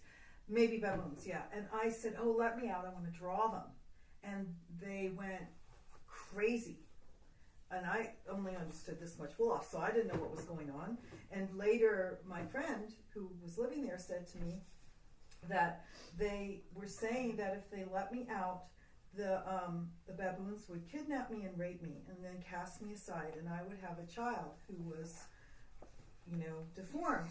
And so later she said to Giselle, who was our driver from Dakar, have you ever seen a child like this? And he said, oh yes, so have you. She said, where? He said, the child sits at the corner of blah and blah in Dakar and begs. And it was a child who was born with mongoloidism. Oh. So this collective consciousness of these three men from three completely different parts of the country had developed this myth to explain this defect. So another friend, when I came home, said, well, did you explain genetics to them? And I'm like, no. So I struggle with that. It's like I know I'm getting off the topic here, but it just brought that story to mind. It's been a while since I thought about it. Is, how would you change that belief for those children? Yeah. And how would we, even if we think about spirituality and these things, how would we introduce that? Takes a while. Yeah, because you often talk about not giving people more than Then they can prepared for. handle. Right. Yeah. Even when science presents itself in fact, it's impossible for people, and especially historically religious organizations, to accept that. To not so see many it as Yeah, look at the struggle demons. over global warming. Yeah. I mean, wow. Yeah. The evidence is there. There's no question about that the ice is melting, but The polar bears are dying. polar bears are dying. There's only there's only 20,000 left. And still there's resistance to the idea that there might be maybe a reason. So do you think that spirituality as well as technology threatens established power, whether it's religious don't think or that way. scientific? No, don't think that way. It's a natural evolution, and whenever there's an evolution in any kind of consciousness, including yours, there's going to be resistance. Think of the resistance that you have to some kind of mechanistic change that takes place in your belief system, for instance. Right? There's always a struggle. Well, you were just having it. Yeah. So are you saying it's not so much about that ideal of domination as it is about just sheer resistance in our biology? That's just the way it works. Okay. It's almost as if you can look at it. There's a positive way to look at it, is that we have to, which is what our form of government is based on, actually, is that we have to have a continual series of checks and balances to make sure that what we're doing is actually the proper avenue to follow. And we just test it and test it and test it and test it and test it over and over and over and over and over again until finally it becomes part of the culture. Yeah, I mean, I think, and that's why the savior of the world, they have already been killed, because the people don't understand them. They bring Sure, new that's ideas. normal. Yeah, nobody understands, so let's get rid of it. Yeah. Let's see if we can't avoid that from now on. Some of these other Killing the saviors. Well, according to Pierre Vilayet, that's old hat anyway. It's not going to be anymore. Okay. Continue. Okay, first, the obvious objective is to be fully aware and alert and vital and vibrant, and therefore ultimately to be able to see oneself in the universe. To say, what am I doing in the universe? Where am I? Am I getting anywhere? Who am I? These are big questions that we don't know how to answer with our mind, but the spirituality of the future takes it for granted that the mind has a kind of elasticity about it so that it is able to reach beyond its narrow view. And guess what that is? That's modern psychology, isn't it? That the mind is elastic and is actually, capable of. Plastic.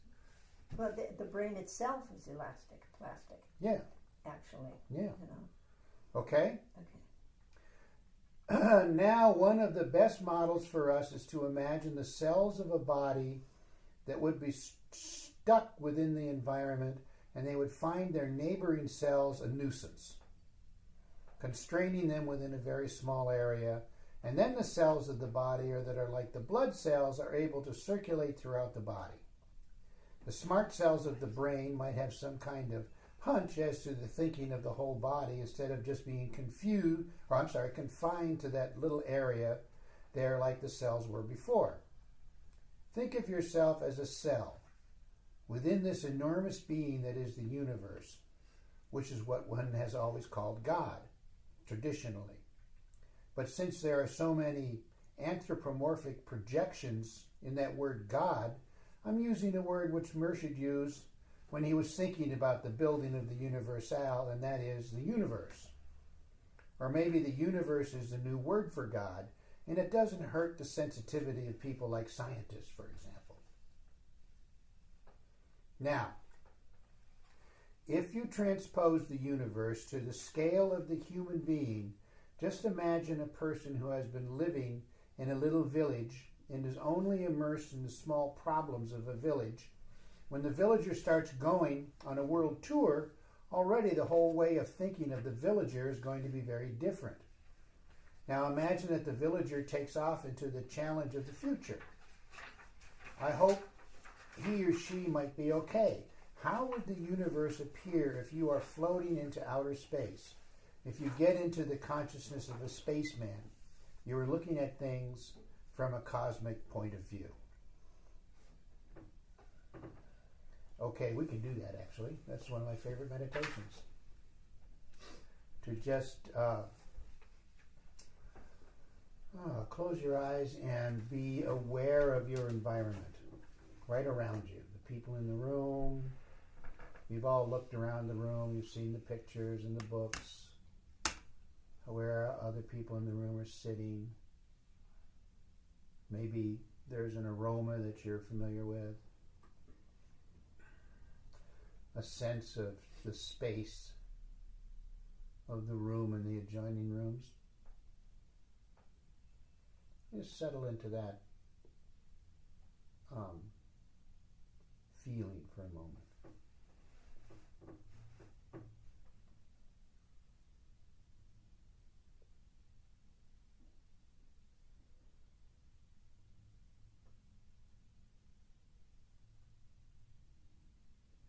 You might even imagine there's a pulsation taking place in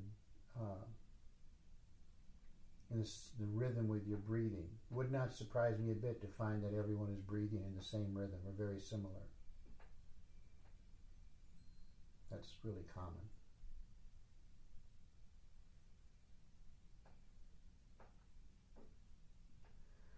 So there's an expansion and contraction of the energy in the room. And you want to become more and more aware of it.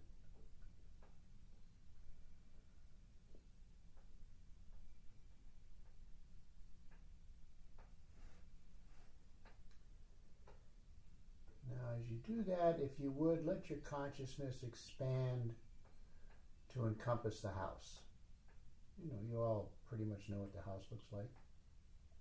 Maybe even you're aware of what the houses on either side look like. Just imagine the house that you're in right now.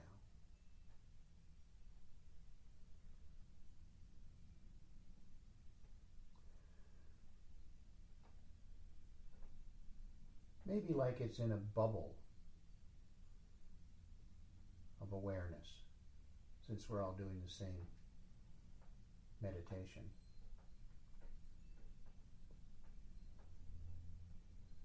Glowing.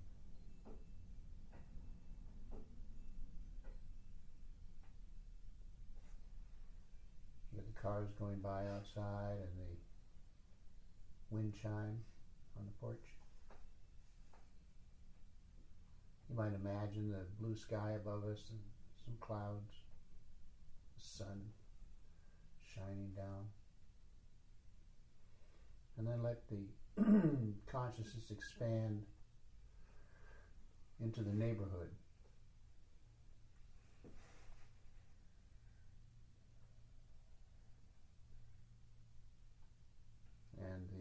the city itself.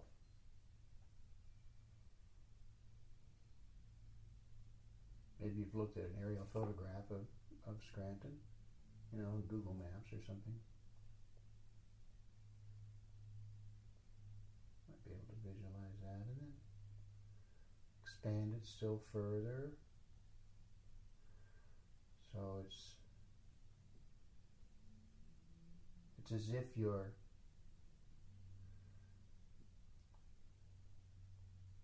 receding from the planet. Your consciousness is lifting into space. You're getting further and further away, so you see the whole east coast of the United States and Canada, and pretty soon the whole of North America, further and further away, till you're looking at the whole globe, somewhere between the orbit of the Earth and the Moon. Just take that in for a moment.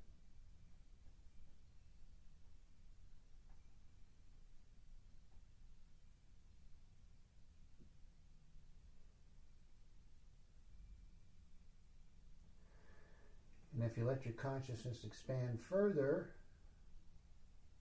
to encompass the orbit of the Moon, and maybe Venus and Mars, Mercury and Jupiter, until eventually your consciousness has expanded to encompass the whole solar system,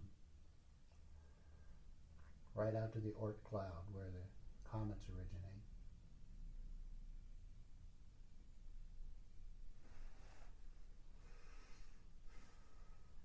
And then as you let your mental eyes scan the heavens, you'll be aware of the stars that are closest to us and ones further away, and eventually your consciousness will expand to the point of encompassing the whole galaxy, Milky Way galaxy.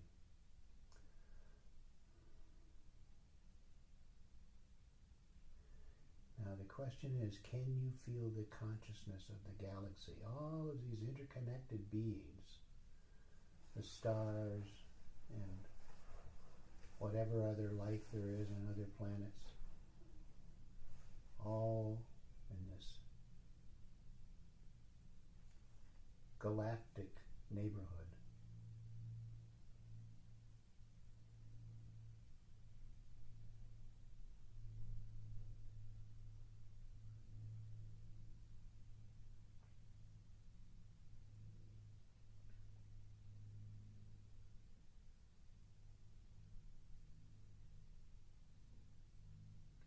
And you can go on and on with this sort of visualization, meditation, because the universe is all within us, and you have the capacity to imagine it. Okay. As soon as you're ready, you can open your eyes back up.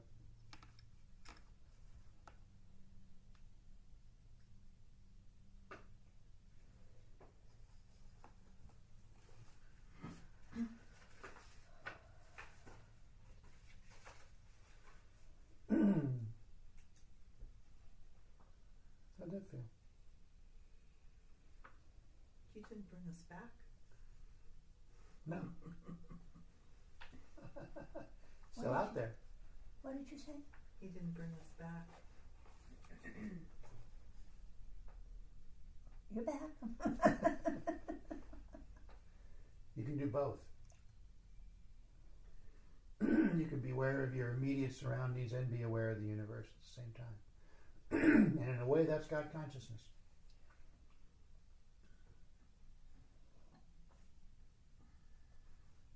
Don't you have to go? Just gonna hover there. Thank you. Bye.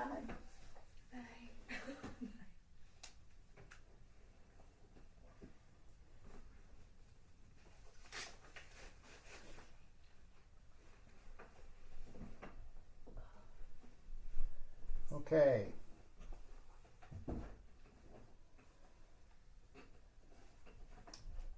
Okay, Dr. Edgar Mitchell, who described how when he was hurtling through space after having landed on the moon, his body was exulting in the thought of homing, getting back home again. Where are you, honey? Try to get into that Oh, space. okay. All right. But somehow he realized he had become a new identity and that his body was kind of constrained in that new identity. He said that from the moment that he had gained his new identity, nothing could ever take it away again. So he made an experiment, not only of physically transporting his body away from the planet, but he also made an experiment at the psychic level, which is exactly the pioneering of the experiment that we shall be making now and in the future in the ultimate meditation. The ultimate meditation would be awakening into the universe. We've been saying awakening into life. Well, not necessarily limiting your life to the immediate environment, being able to see the whole picture while you are involved in whatever it takes to deal with the day-to-day problems. But you're always seeing the wider extent. You see your personal problems in the context of the wider perspective. Okay? Okay. I thought you're going. Oh no. No. You all right? Okay. I'm sorry, I just don't know where you are in the text. Point it out to me. At the top of the page up here. Okay. Oh yeah, right there. Okay. So the next paragraph. Okay, go ahead.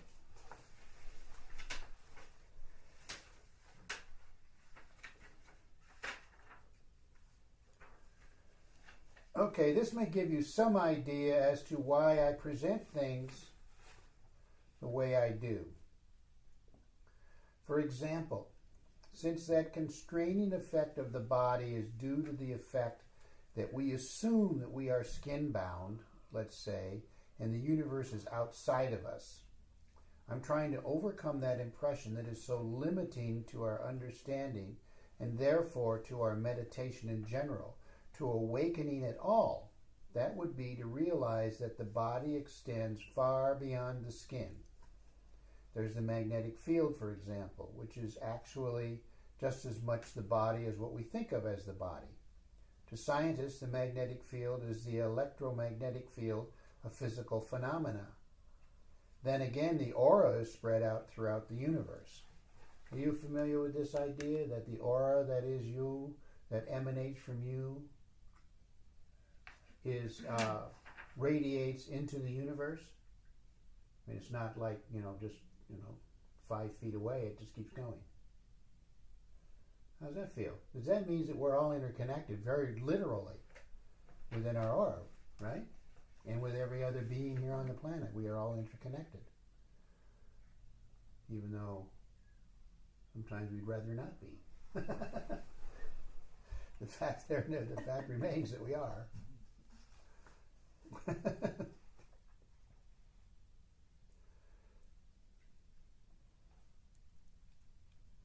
Okay, let's do it. Here's another meditation that you can just put down your papers and just listen to me then. Okay. As I read through this meditation of pure glance. Now let's engage in a space-age meditation. Yes. But if you do put down your papers, so close your eyes and just listen. Sit up straight and remember this. Just make yourself very alert. Gird yourselves up. Because most people, when they're meditating, are half dead. So we have to be very alert and very wary of being fooled. If you're alert, you're wary of being fooled by the way things appear. Imagine that you are a cell within that body, which is the universe. But you're not just a cell within that body. Imagine that that cell is so much a part of the whole body that there's no way of fragmenting that body into cells. The cells would die immediately, so that it's often said that the wave in the sea is the whole sea that emerges in each wave. It's one of the laws of physics, inertia. That means that if there's any motion in any part of the universe, the whole universe is involved in that motion. So, if you are a wave, there's no frontier, there's no boundary to your being. So that at one end of your being, you're the totality. And at the other end, you are the focalization of that totality. Don't think of yourself as an individual that is skin-bound or can be cut out from the totality. Think that your body is actually not only made of the fabric of the planet, but continues to be formed, and in fact, the planet was originally part of the sun, or at least a companion of the sun. So if you can just see your body as the convergence of the fabric of the universe, instead of thinking of it as you, then that would also be helpful. Your body is like a support system which enables your consciousness to function. Imagine that you've landed on the planet Earth and that you are able to experience what's happening on the planet, although you yourself are a visitor from outer space. You're beginning to gain understanding of that universe of which you are the focalization. You are not just a cell, but somehow the focalization of the mind of the universe, and maybe even more, the emotion that manifested the universe. Now, step out of your village. Step out of your immediate problems.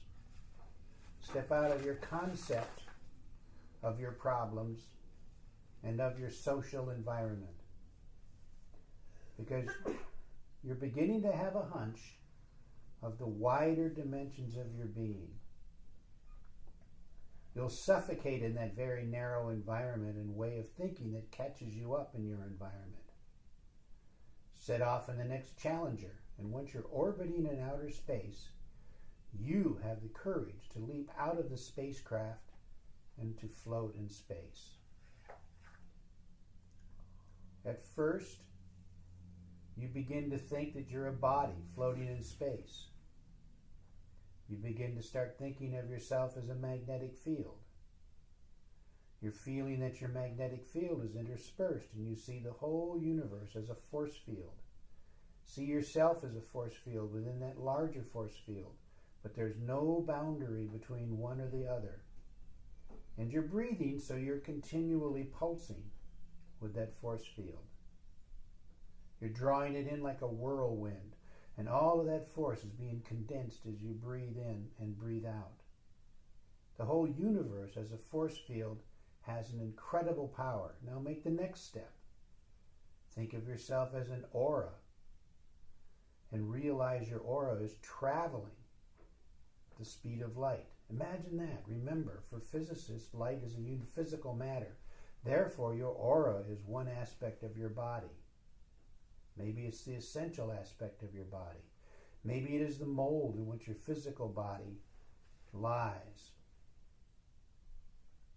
Now let's say this aura extends so far that it would be tantamount to say that your being extends to the far corners of the universe. If you count the amount of seconds since you were born and multiply it times 186,000, you will realize how far your aura has reached since your birth.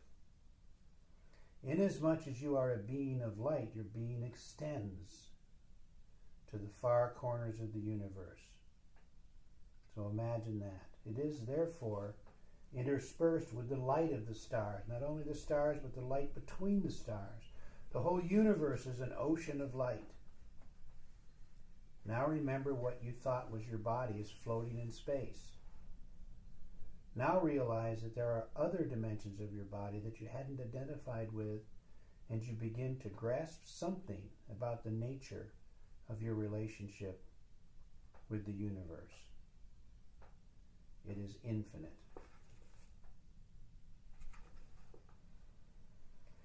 In this state, the stars and the light of the whole universe appear as being like an ocean of light.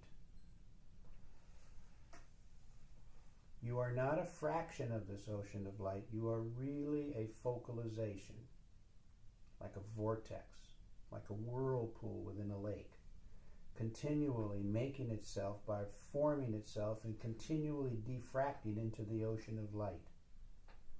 Somehow, in this state, you begin to see yourself as a cosmic being instead of what you thought yourself as a body down there on the planet Earth. You can even see the planet Earth now.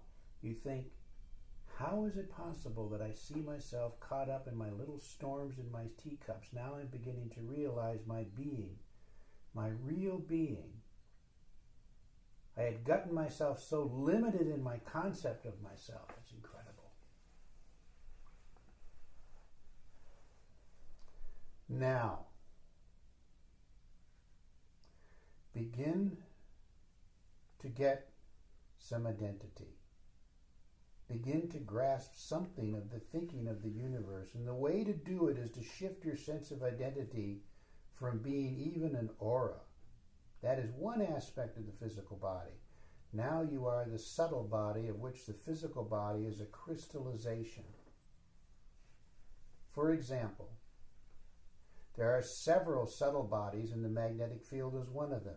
But let's try to reach beyond that and realize that you are a being of metaphor. It means that you exist as a reality that is not what one would understand as a physical reality, but which is pure imagination. That imagination becomes reality on the physical plane. So you're beginning to realize yourself as a creative imagination. You're beginning to grasp that this is what the universe is ultimately. Beginning to understand something of the thinking behind the universe. Remember, you're floating in space. You're really out there. The way of looking at the planet and at your body is totally different than the way it was before. You are liberated from the narrow concepts of yourself that you had before. Now you realize that in fact, if you have access to the thinking of the universe, it's because your mind is isomorphic with the mind of the universe. That means your mind is in the same nature as the mind of the universe. Not just a fraction of the mind of the universe, but a focalization of the mind of the universe. Now you're not trying to understand the thinking of the universe. You're not trying to access the mind of the universe. You are the mind. You can discover the thinking of the universe in your thinking. The more your sense of identity becomes cosmic, the less your individual parameter of your mind limits your understanding, and you awaken further into the dimension of the universe. I am not saying that you have access into the dimension of the universe. I say you awaken into the thinking of that place. That cone, which is the consciousness of the universe, such as it has been converged into your mind. Now you are awakening from your vantage point. Can you see that this is the direction towards which the evolution of humanity can inevitably go?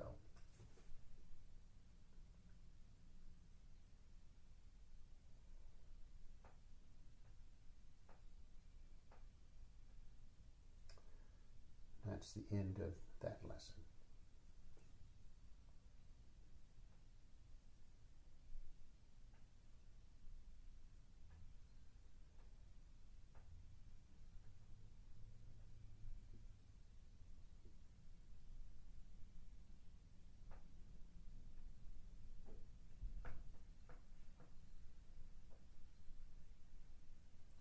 How's that feel?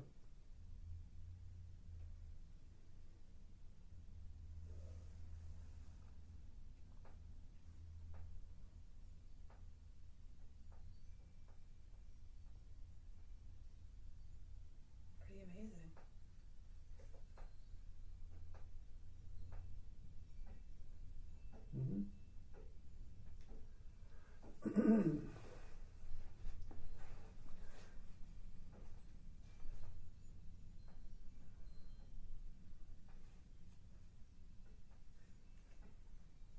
it change how you feel about yourself? At all? Yes, we don't. You feel like you are expanding and you are not limited to yourself. Yes?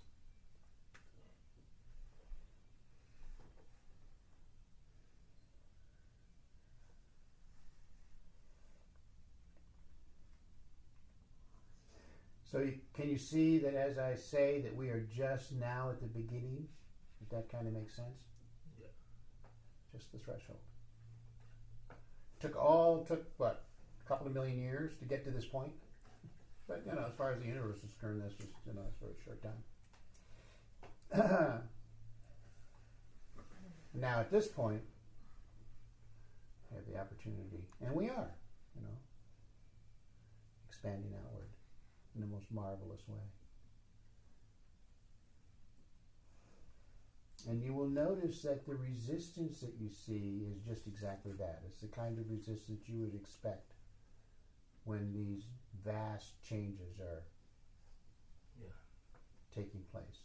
People want to fall back into something that's known, and this is a kind of an unknown realm, really.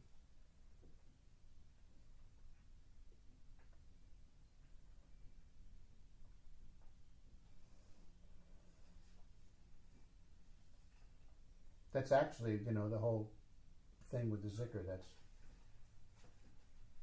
That's what that does.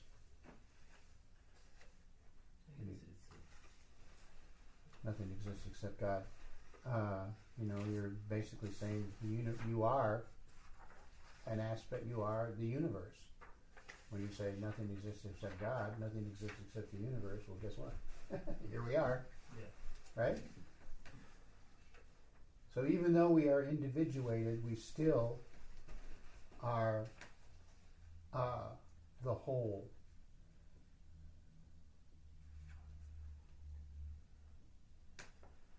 Yeah, that's a theological.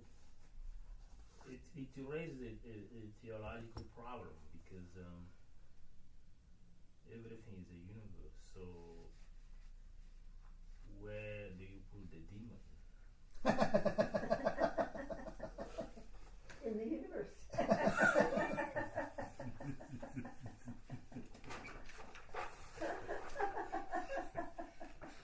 Where did that priest say the demons were?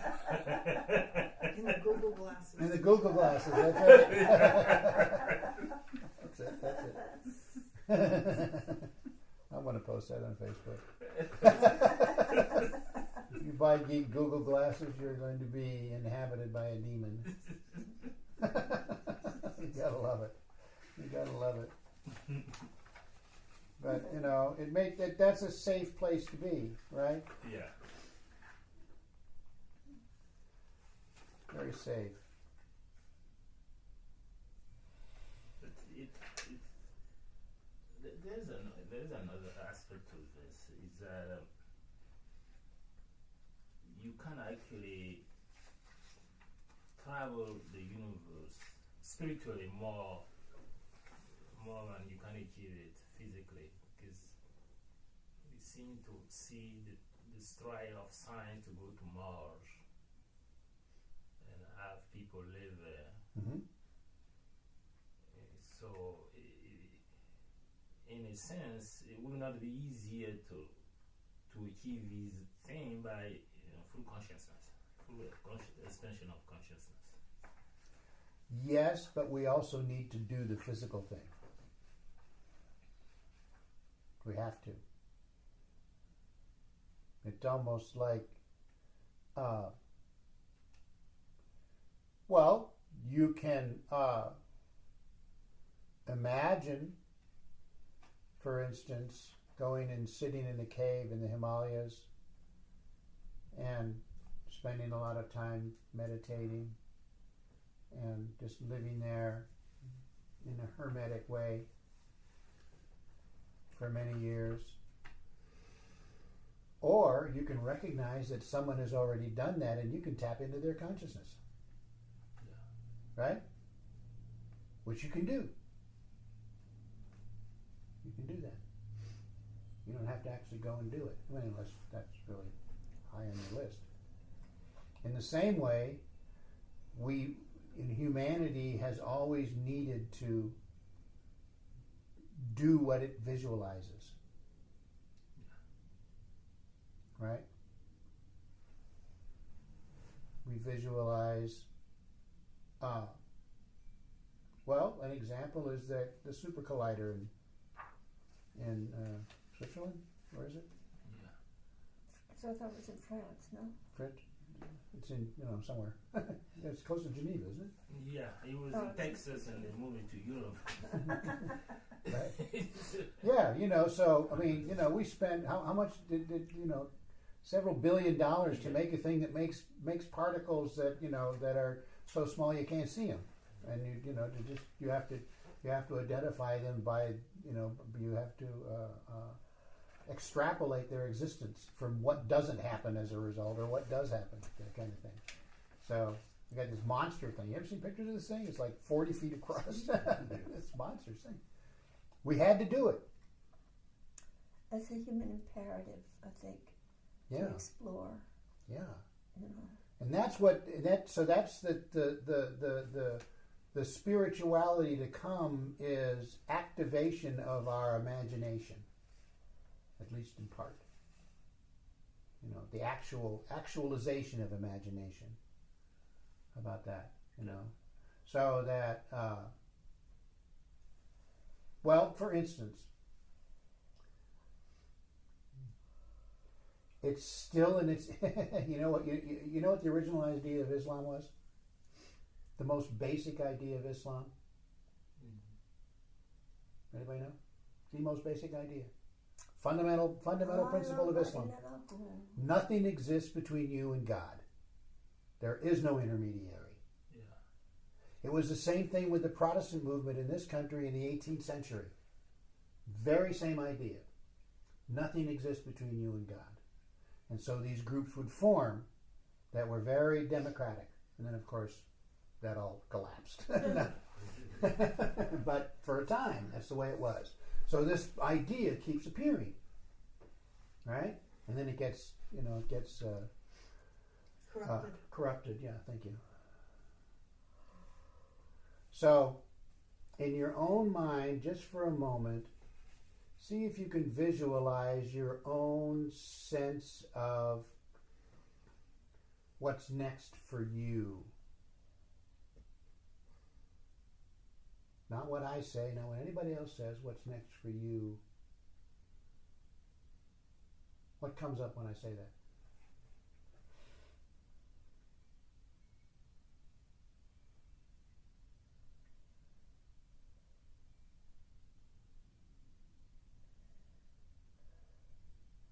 Well, I didn't get a thing, but I got very excited.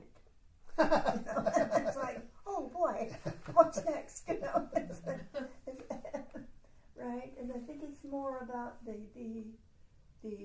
use of the creativity and the creative imagination. For you? Yeah. Okay. Anyone else? I think it's in the quest for more expansion of consciousness. For you? Yeah. Mm-hmm. Okay. What about you, Sarah? You got a next? I had a feeling of anticipation, and then I thought of my garden. So I'm in the middle of this tremendous creative process that's extremely physical and also extremely imaginative. You and your oversized yin-yang Yeah. symbol. Yeah, and hauling all that dirt and rocks and the physical challenge of it. And then thinking, I'm 57 years old, why am I hauling these huge rocks? Wow, look at that, I'm 57 years old, I can still haul huge rocks. So, somehow it's all there. It's in that garden. Okay. Madame? Journey alone. That's just the message I kept getting. Journey alone. Yeah. Yeah, ultimately that's how it works. Well, not quite. It might, it might be for you. We'll see. But anyway, to keep in mind that your unfoldment is a part of the unfoldment of the universe. Okay? You're not alone, really. It's not possible. All right? Everybody? Okay. Do we need a break? Yes. Yeah? 10 minutes. Okay. Okay. Take a little 10 minute break. Okay, here we go. There is yet a next stage. That is that you are beginning to experience, to resonate with the emotion of which the software of the universe is only an expression. The software is not the ultimate. Behind this, by software, that's the thinking, right? It's the activation of the thinking. Behind the software, there's an intention. And behind the intention, there's pure splendor. And by splendor, I don't mean splendor that is tangible in the form of beauty. I mean splendor that can be translated in terms of emotion. Somehow at this stage, you are moved to such a degree of bewilderment. In fact, the consternation of intelligence as you reach into the cosmic layers of your mind, which question a limited interpretation of your lower mind, triggers off a further level where you are experiencing ecstasy. And all of a sudden you become aware that the whole universe is just the projection of what one might call the symphony of emotions. Then the software of the universe works it all out beautifully. The software wouldn't have any purpose if it were not to serve something much more ultimate than itself, which is ecstasy. Now, what's important to grasp here is that he is describing an actual experience that takes place in meditation that is common to everyone who gets into this state. Okay? He's just describing it in pure Vilayadisms. Others describe it differently. But ultimately, when they get together and discuss it, they realize that they're all talking about this. We're all talking about the same thing. This is an actual experience that you attain through the retreat process. So it's not really possible to explain it. You have to experience it. That's right. That's right. We talk about it, and it sounds nice. Sounds nice, doesn't it? Yeah. To experience it is at first terrifying, because when you get into this state of ecstasy, you are leaving your conscious mind behind. It's no longer useful. In fact, it's just an impediment. All right?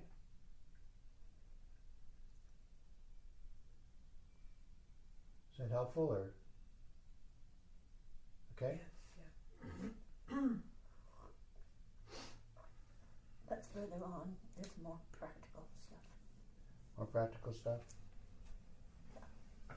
Did you want to do some practical practices? No, just keep going. And then we'll do Zikr. Okay, somehow, all of a sudden, you realize that all the different levels of the universe, not only the physical one, are devices whereby that splendor is made known and concretized. Just like in E.T., why do you laugh and cry? It is because of I think E.T. is the only movie I ever saw. And he talks about it all the One time. of my favorites. I have an ET collection. Okay. You have a little doll? I do. I have like a vintage ET collection. I collect like little dolls, and they have collector's glasses and stuffed animal and all kinds of. Who knew? Yeah, who knew? I didn't. Okay. All of these shadows Is your on this. body in your freezer? No. Is it because of those shadows on the screen, or is it because you somehow were able to that E.T. became a reality to you because you saw E.T. through the eyes of that lovely child?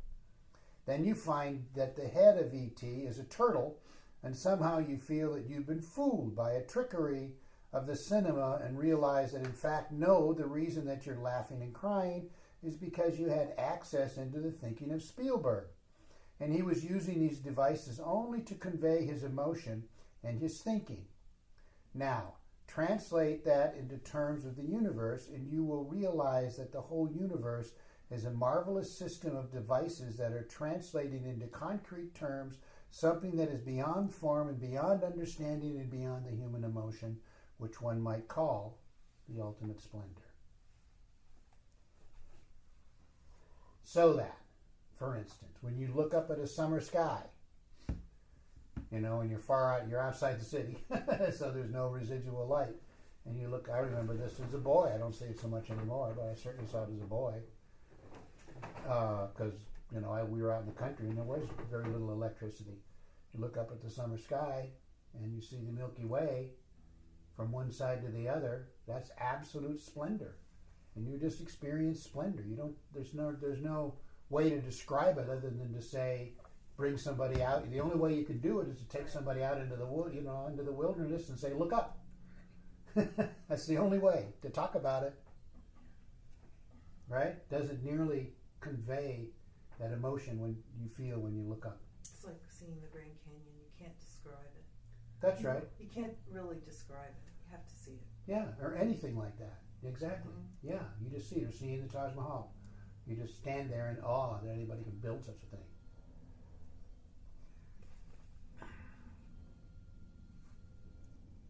Well, okay.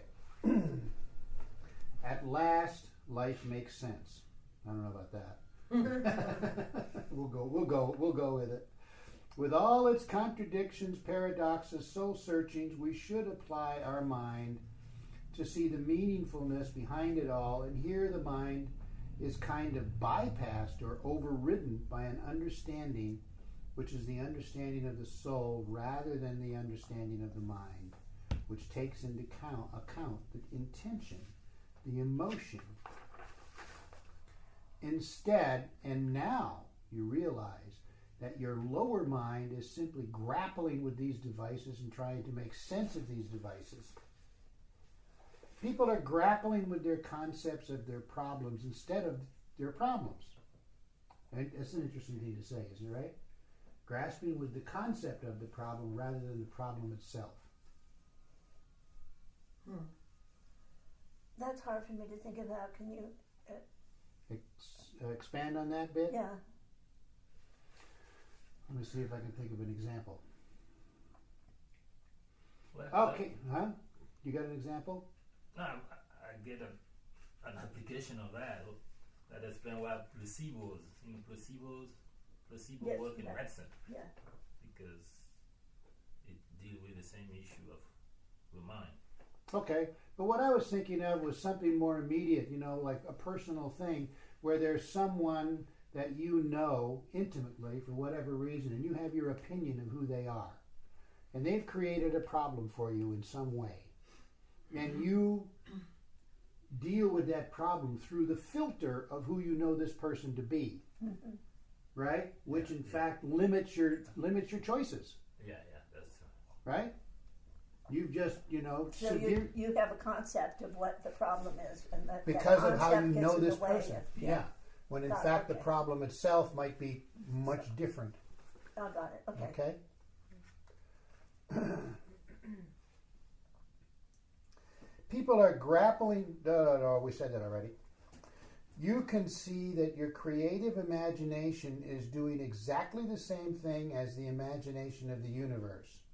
It is inventive. It is feeling. It is trying to give concrete expression to your nostalgia. There's an interesting statement.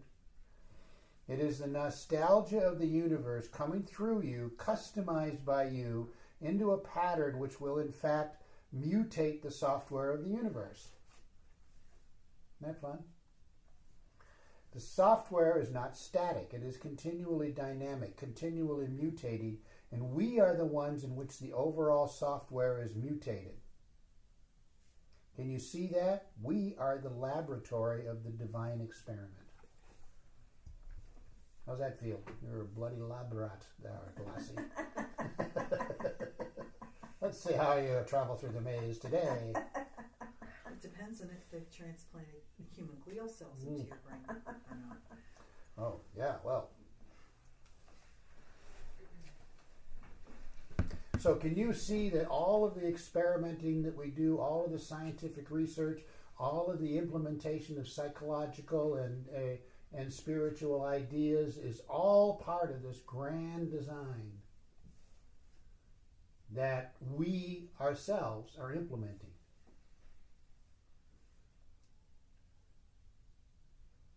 In other words, the intent initiated the experience, and then the experience, because of the nature of free will, went off on its own. Does that help? Or does that just make things scarier?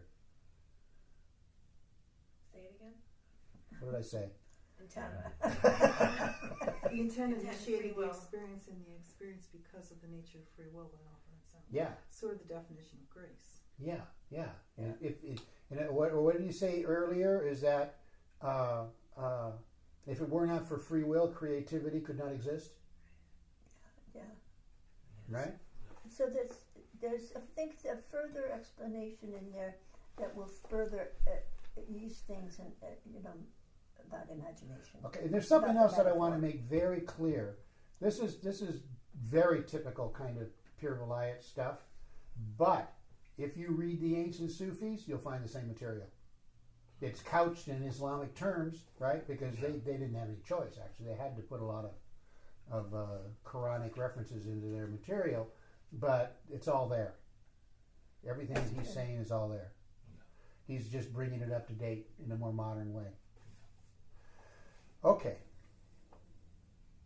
Now we are beginning to realize that because we are caught up in our skin-bound identity, we tended to limit our identity to being the physical body. Now we are beginning to see that the reality of our creative imagination is much more, in a sense, basic than our body, much more real, because our body is just, as I say, like an extension or projection of a crystallization of the intention. Don't you love when he says stuff like that? Just like the hardware of a computer is just the concretization of the software. It's a device to serve the software, not an end in itself.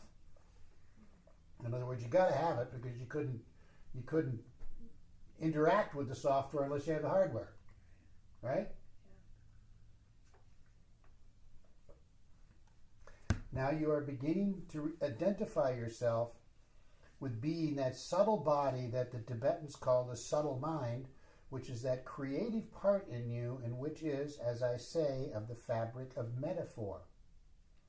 All you have to do is go one stage further and realize that even that creative imagination is just a projection, just an effort to try to give concrete expression to something much more real, which you are and which is the reality behind the universe. Then you begin to realize that that reality is the realization. One could say that every being is in life according to his or her realization. Realization is a very real thing. It's not tangible like the body, or even your creative imagination can be projected in forms and landscapes of the soul, but realization is the degree to which one is awake. That is what you are, basically.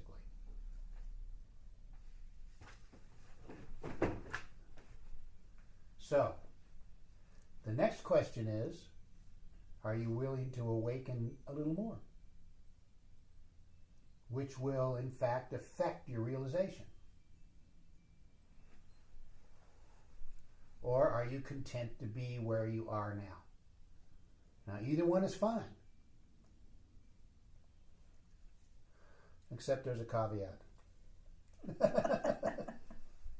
The caveat is that eventually you will be faced with a situation, a condition, some kind of stressful moment in which you will be asked in some way to push through your own realization. And at that point, you must decide. think it's very powerful in a sense because what this means is that it's not too much how many ceremony we have gone through in terms of being baptized or whatever. It's your projection of your own consciousness, and it's very hard to get people away from that. That's not your job. Yeah. It's just like we never try to persuade anybody. Yeah, that's what I'm saying. So it's like your own advancement is your own decision. Yeah. Yes. Yes. But it's so. But you still need a master to lead you. Well, you need a guide. You need a guide. That's what I think. Yeah. Yeah. What's Merchant say about that? It's possible to reach a deep. I can't remember exactly what he says. A deeper realization or something. Enlightenment. Possible to reach enlightenment without a guide, but it's like trying to cross the Atlantic Ocean without a compass. You might do it, but why would you do it? Yeah, You know? but at the same time, Fiddlehead was saying that the new spirituality will be without do's and don'ts, without dogma, without Gurus. gurus. But we don't do that. But God isn't a Gu- guru. I know, but at the same time, a guide is a type of guru, a I teacher. suppose. So it's you can take the term, Mm. any way you want, But Trying to- because there's no intermediary between you and God. Trying to run me out of a job? Yeah. But what I take out of this paragraph is, like you said, okay, you have a choice, and either one is okay. Uh-huh. But the fact is that I can choose to joyfully embrace change, or at some point I'm going to get kicked in the butt by the universe, and I'm going to stumble into the change. So, Probably. yeah. Yeah. Maybe a little both. Yeah, butt kicking doesn't necessarily stop just because you embrace it. Right.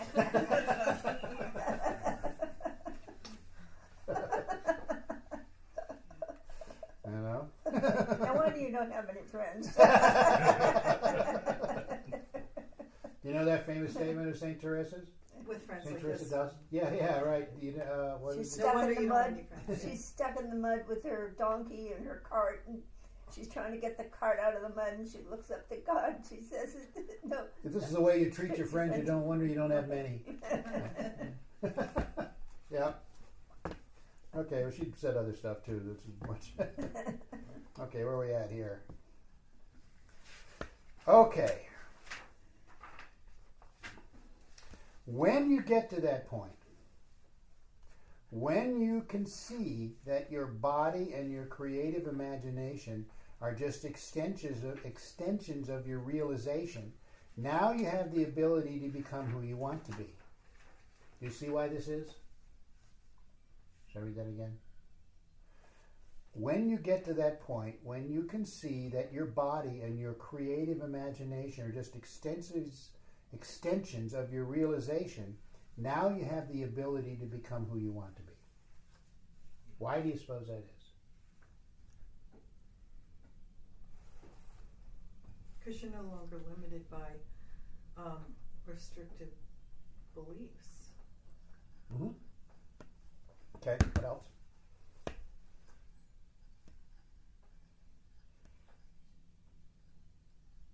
I mean, I think you get both body and creative imagination together. Okay, there's a point here, though. Most people don't know that that's what's going on. They totally identify with their body that they don't realize they're identifying with their body. They're not able to step away and have a look. When you begin to be able to do that, that's when you can. Okay, you see what he's saying? Yeah. All right, is that clear, Amy? Get that? Okay. When you begin to understand that this is the process, then is when you begin to be able to implement the next step, but not until then.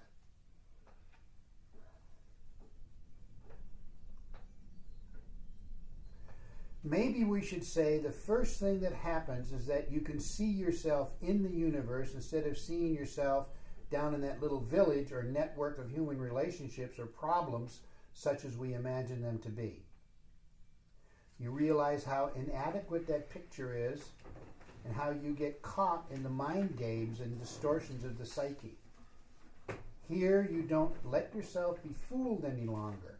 Now you can see yourself as always having existed beyond time and space. Part of this realization is that space is evidence. Let's say our concept of space, not only our concept of the limitation of the mind. Okay, space is evidence of the limitation of the mind. The inability of the mind to imagine that two objects coincide with one another, interpenetrate with one another, instead of thinking of objects as having to be placed in different locations in space. Just as we are sitting side by side. You know, we're in different locations of space, right? Okay, and when you reach a state of realization, you somehow unmask the hoax of the concept of space and realize that you do not have to be located in space to be. Space loses its meaningfulness at a certain level of awareness. Now, obviously, this is a state of meditation, right? It's not an ordinary, it's not a You state don't of do this ordinary while driving in the car. No, you wouldn't want to do that. You definitely want to be aware of the space between you and the car beside you. You do not want to interpenetrate. That's true. So again, it's that paradox, isn't it? On the one hand, there is individuation. On the other hand, there's unity. Ahad and Wahid, right? You know the difference? Amy doesn't. Ahad is unity and multiplicity, and Wahid is multiplicity and unity. Yeah.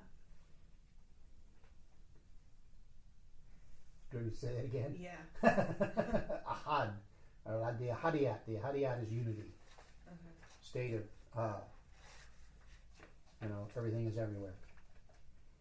And Wahid is is its companion state in which multiplicity exists by awareness of unity. Okay? In the one, unity exists by awareness of multiplicity, which is what he's been talking about, right? Local focalization of intent, right? And then the other way is that focalized intent turns and sees the unity, which is what we're working on right now. Okay? Yep. Okay. Okay. Now, how are we doing? Your concept of time is also going to change. Let's be careful of jumping into the conclusion that either we're talking about the eternal, the timeless, the temporal. Those are the old-fashioned views, which are due to the difficulty of the mind to, here we go, reconcile the irreconciliables. It took me a long time to even be able to say that word. I had to pretend I was back in grammar school and sound it out, syllable by syllable. Okay? So you can say that time is landscape, just like space is landscape, like gravity. In fact, we are experiencing the limitation of the existential condition while losing nothing of this perfection. That's Wahid and Ahad, right? Wahid is the existential condition and the perfection is Ahad. And then you will understand that the perfection of your being, the splendor of your being, is in some way ultimately untarnished by your inadequacies. Okay? How's that? Does that make you feel better? Do you even know what he just said? Keep going, keep going. It says, keep going. There's an example there that is good. It's very important to understand that there's a fine point in our being, the core of our being, which is immaculate, which is like the child, innocent. Whatever, however, much we proliferate the persona, the mask of our being, where we rub against other beings, where that is being jaded like the outer petals of a flower, the inside petals are absolutely unscathed. What is more, there are new shoots, which one cannot even see, because, as Piramershid says, we think that we are a plant, and the plant is a seed that has unfurled, but we can't see the seed anymore, so we think it's just a plant. In fact, the plant manifests a little of the bounty that is potentially present in the seed. And in the same way, if you take a seed apart, you don't see the plant. There's no plant to be seen, right? But they exist, coincidentally. I'm not talking about limitations, but at the end of the cycle of the plant, the seed reemerges in the heart of the flower. So now, as you reach the state of realization, remember, you're out there in outer space. I say out there, but that's just from the point of view of the planet. If you're really out there, the planet appears as at the edge of your consciousness as a little flying saucer circulating in space and orbiting the sun.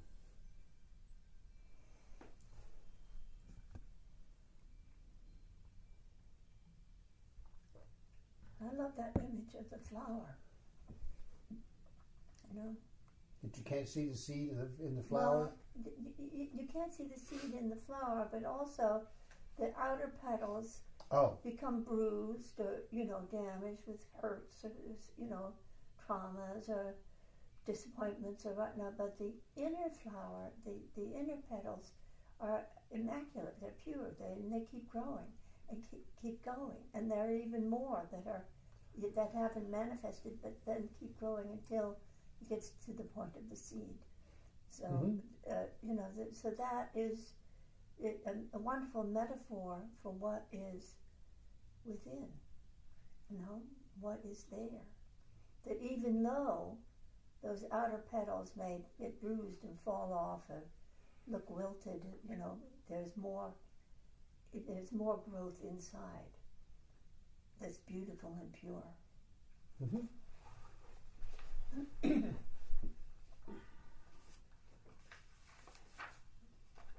And that the seed is in there as well.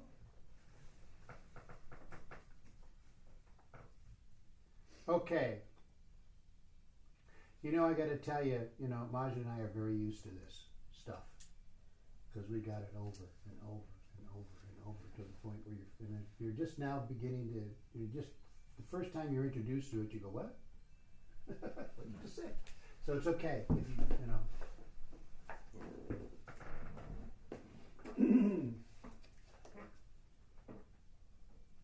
And we have an advantage. I was thinking of it this morning. The advantage of having lived in that community for so many years and being surrounded by others who are, it's like memorizing the prayers. I was thinking, reading the prayers, and I'm thinking, I just know them. How do I know them? But I said them every day, 3 times a day for years, right?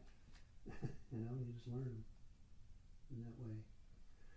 So that's kind of what we're working on duplicating here, creating that environment. Do you mean you're asking us to all come and live with you? No. Not yet. Okay. How would you bring your garden here? You have lots of grass. That's true. Back to my front yard into an oversized yin-yang sign. Okay, now you can look upon your being in the process that one calls self-transcendence. You can see how you had let yourself be caught in a self-image which is totally a notion. It's not a reality. It's an act of one's imagination. One imagines one is the way one thinks one is. You got right down into the position of those cells, stop yawning, that I've talked about that were caught into their neighbors and couldn't see the whole picture. When you have shifted your consciousness into realizing the absolute universal inheritance of your being, as the Sufis call the divine inheritance, now you have the ability to work on your personality. You couldn't when you were identifying with your concept of your personality. There was no way in which you could change it. So the secret of transformation is what Murshid calls God realization. If you want a modern word for it, it is just exactly what we are doing now. It is discovering the bounty of the universe present within each one of us. Just like the code of the whole universe is somehow potentially there in the DNA of every cell, not only the code of the body, but the code of the universe. So, going back to the original question from the very beginning of the day, what do you want to be?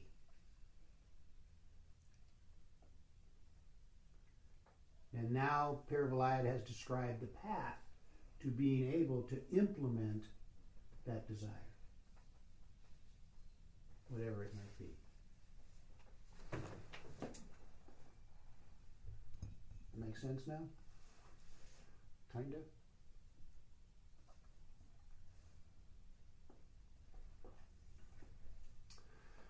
Okay, the same thing is true that at all levels of our being, we carry the code of the whole universe at that subtle level, which we call the psyche, and all the other levels, the level of our mind and so on. That's the divine perfection. Now, I want you to realize in conclusion that you don't have to just do what the plant is doing in unfurling the seed that is in giving expression to the potentialities that are already there. We can mutate the seed. In fact, some plants do. That is a slight fluctuation, our degree of free incentive. Otherwise, the universe would never progress, would never evolve. We can therefore use the potentialities that are in those little petals in the center of the flower of our being, those invisible shoots. We can somehow use them, work with them, harness them in order to become a new person. Yes, Sarah? So I actually struggled with a similar thought in this morning.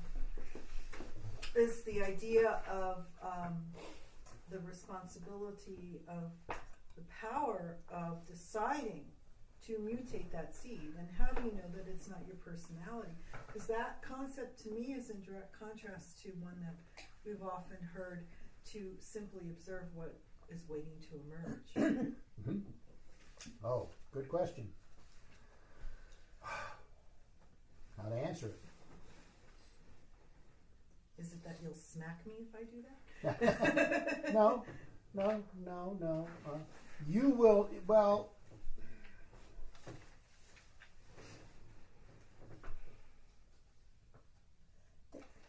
Sufism is always at the cutting edge of human potential. What's possible. Always has been. Or that which we call Sufism for our purposes. So, if that's the case, then it is absolutely critical that there be this implementation of the mutation, just as he said. But the two ideas are not antithetical. They can both happen at the same time. So you're allowing, you're waiting to see what will emerge. Like if you go into meditation and you feel something happening, in your being, you allow it to be whatever it is. You allow it to come forth. And then you say, well, how can this be further enhanced? It's like the imagination then comes into play. So it then automatically mutates. It may shift, to change, go through permutations, but just as your idea for your garden, you have this idea for your garden, that's wonderful, but when you start actually doing it, it may shift as you're doing it. The pattern that, this maybe look a little better this way, and I think I'll take these other plants and put them here because they'll give greater contrast. So you're using your imagination to fulfill the original idea, which has shifted slightly, and has mutated. So, and that's the same in your personality. There's another way to look at it yes, too. go ahead. Through art. Art evolves. Right? I mean, if art didn't evolve, we'd still be painting without perspective in the way that they did in the Middle Ages. Right? But both of those answers say to me that the mutation is a response to something that spontaneously begins to emerge. But what I think I'm hearing here is decide and then make it happen. That's a little. What do you want to be? So Well, what do you want to be? That idea is in there, born anyway. And not So only you can that, ask yourself the question, it comes forward. Yes. go ahead. What did you have to say? I think that there, there may be billion of souls, but each one is different. It has this different note from the next soul. Mm-hmm. Yes. That's a divine purpose. You are unique. So, So- in a sense that you are unique, if you come to the realization that this guy is talking about, you will be able to change the course of things by your own way because you are unique. You are different from the next person. And not only that, because of your uniqueness, you have your interaction with others will further enable your uniqueness to express itself. Yes, and you will make the Yeah. universe advance because you are unique. If you are always alone, you'll never do much, I think. And there's another thing that happens too that occurs to me, and that is that as you, how do I say? I hate to use this word, but it's the only one I can think of. As you develop, maybe as you develop your access to your potentialities, things change. That which you see as your desire can mutate, can become more subtle or shift entirely. That's kind of a classic literary theme, isn't it? That someone sets out to do something, and in the journey to get to that place, they get diverted and do something entirely differently, which turns out to be more successful or whatever. Yeah. Right? That's a human experience, and we're aware of it. Maybe not. We're one of the things that's important about when we're reeling this material. This is a retreat or a day that is devoted to what we're calling spirituality, but this is the human condition. We're just describing it in spiritual terms, right? I mean, I'm constantly thinking of literary allusions and artistic references as I go through this material. Okay, moving right along. Does that help? Is that helpful? Kind of? Sort of. Okay. Be that way.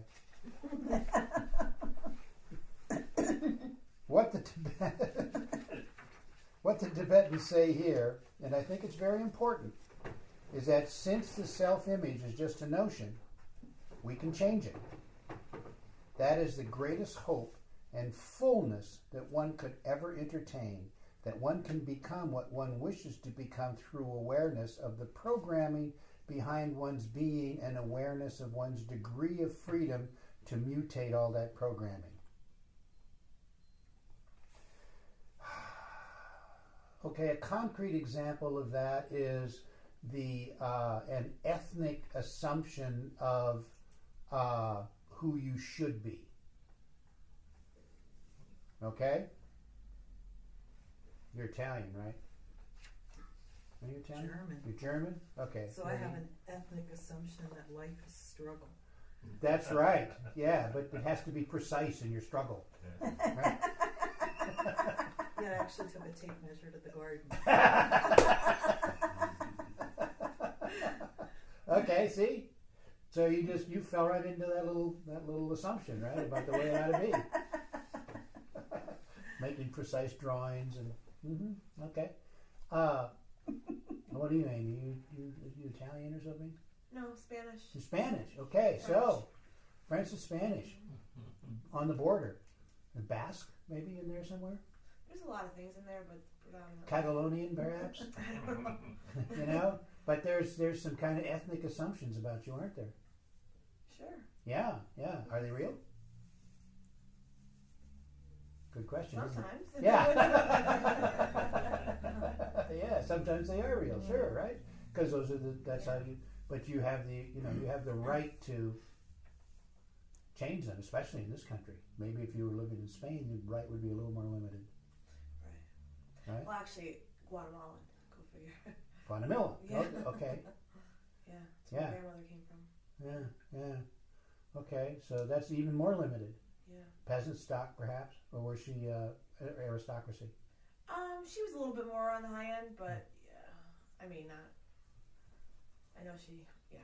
You would have been married by now with 12 or 15 children, and Right. Yeah, think about that. Actually, it doesn't sound bad. To be honest, it sounds kind of fun. It's a lot of fun. Yeah, it's a full life. Depends on the husband. True. And what about you? What would you The be? casa. What's your ethnic assumption? You know, it's just it's a small village, and you're supposed to be part of a clan, and you'll be able to do a lot of hunting and marry multiple wives because that's the way it is. Yeah. How many wives do you get? I mean, in the village, they get probably my father had 3 wives, I think. Yeah, So, but as many as you can afford. yeah, I mean, I think it was out of necessity too, because children die a lot. Ah, okay. So there were always extra women around. Yeah. Okay. And so somebody may have like 15 kids, but maybe 10 will die, or maybe 12 will die. So Oh, sure, sure. So out of necessity, they have to have many children so that some can survive. Oh, interesting. Yeah, okay. Yeah. Okay. So some situation, I guess, economic situations are based on. That turned into a traditional value. Yeah. So. Yeah, okay. So you see how this all, those are your assumptions. Yeah. So how many wives do you have? Oh, yes, well, I had one. This is a new word. Yeah, we only allow You want more, do you? no. One's plenty. Okay, creativity is not just fantasy. That one just does one's thing without taking into consideration the whole harmony of the universe. Oh my. Another part of this is not an intellectual exercise. This is something that you just know. You know it. And in the knowing, and then the knowing might seem very fantastic. Nevertheless, you know it and then you implement it. Okay? Yeah, but what? There is because if you're able to change the programming into a system that must remain in harmony, because that's its nature. Yeah. It cannot be out of harmony because that's the universe. Mm-hmm. So this implies that everything you do has some consequences. Yeah. Because if you disturb that harmony, it has to be restored. Oh, you mean when you mutate something, by your very nature, you're going into some kind of.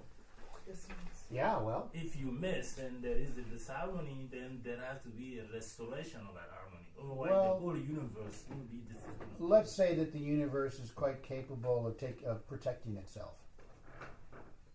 Okay, and your individual nature isn't necessarily going to affect it that deeply. However, it will affect you deeply. Yeah, but we just said your aura, individual aura, was throughout the universe. Yeah. Yep. Which and so is the whole universe. and so are 7 billion other individual auras. Along with a gazillion others. Well, Right. it's interesting. What happens? You're correct about the harmony that has to be restored, but it's always restored to a slightly different level. It's like as the rules change. So with any shift or change, there is friction, conflict. Okay, so but as the conflict resolves itself, you become back into a state of harmony.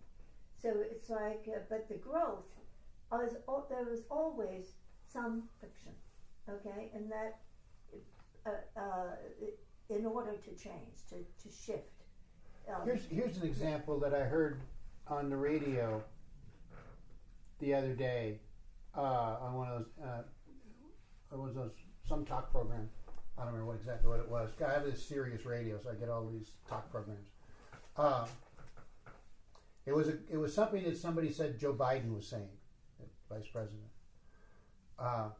that the main conversation of the last century and a half or so was civil rights.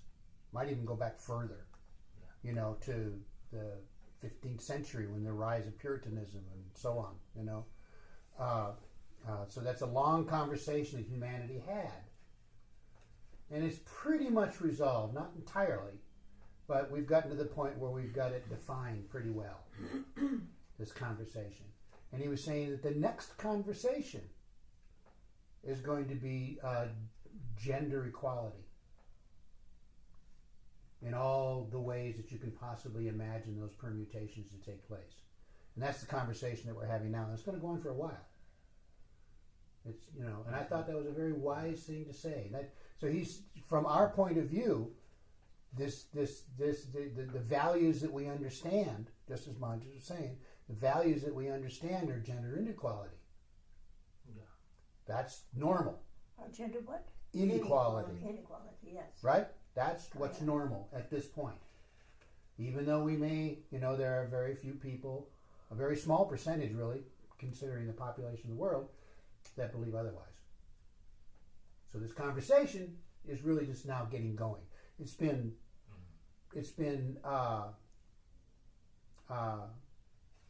gaining momentum for 100 years or so, but we're just now at the point where we're beginning to really have it. Okay? And, so that's... And as it shifts, there is more resistance Yeah. to it. Yeah. Yeah.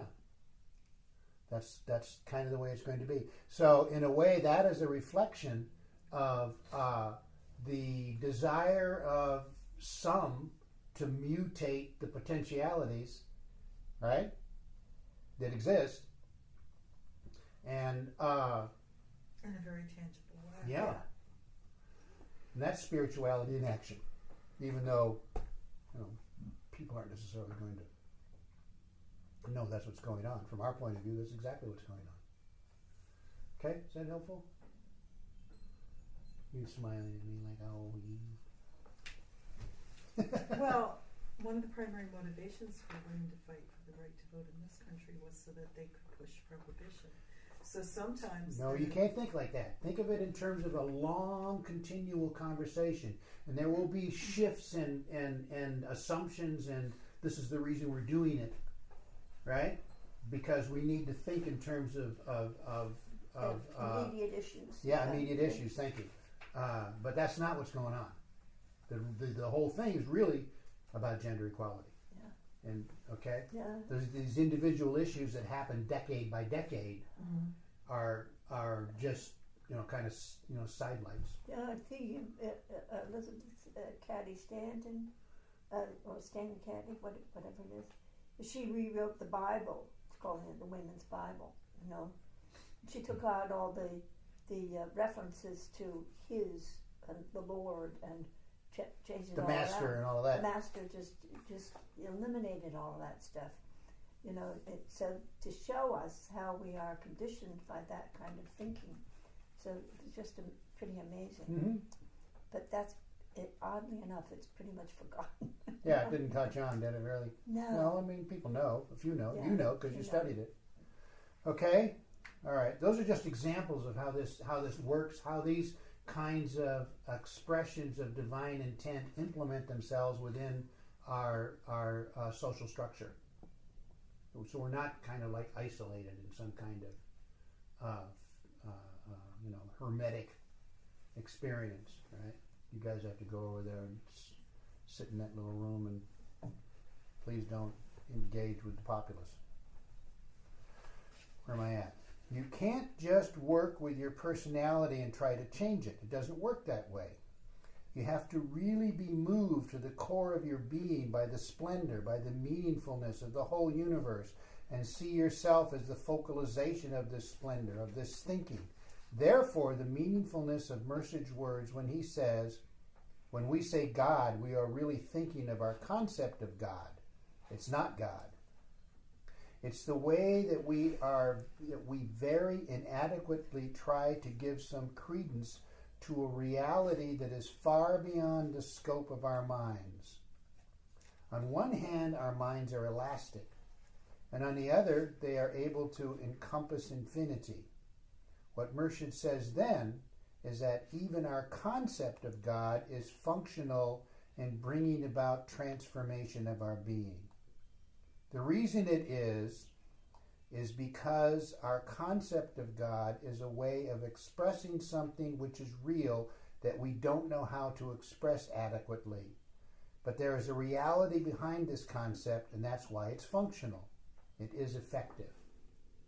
Okay, and you're also aware, I think, that your concept of God is continually evolving, or I certainly hope it is, right? You know, you have this, and understand that the idea that you have of God or the intelligent universe at this moment will evolve, even though you are comfortable with what it is in this moment. And yeah. Okay? Does that help? Does that make sense? Yeah? You okay? Sure. Oh yeah. Just following along. Yeah. Okay, good girl. It's a Okay, lot. you get to stay. Okay, where are we at here? Okay. What would be the practical application of this in everyday life? Now you're hurtling through space like Dr. Mitchell, and you're beginning to let your body draw you more into the commonplace focus one assumes in one's day-to-day living, and somehow you can never forget this picture you have now gained. You're back into your problems again, and you find that your problems haven't changed, and what is more, people don't realize that there has been any change in you at all because they will hold you to be the image that they had formed of you, and even that you yourself presented to them, and now they are holding you to that image. Okay? Move out. I'll give you an example of that from my personal experiences. I was on this long retreat, actually with Telemann. I used to take retreats with Telemann when she had a space to give retreats, because she's good at it. It's a friend of ours in Philadelphia.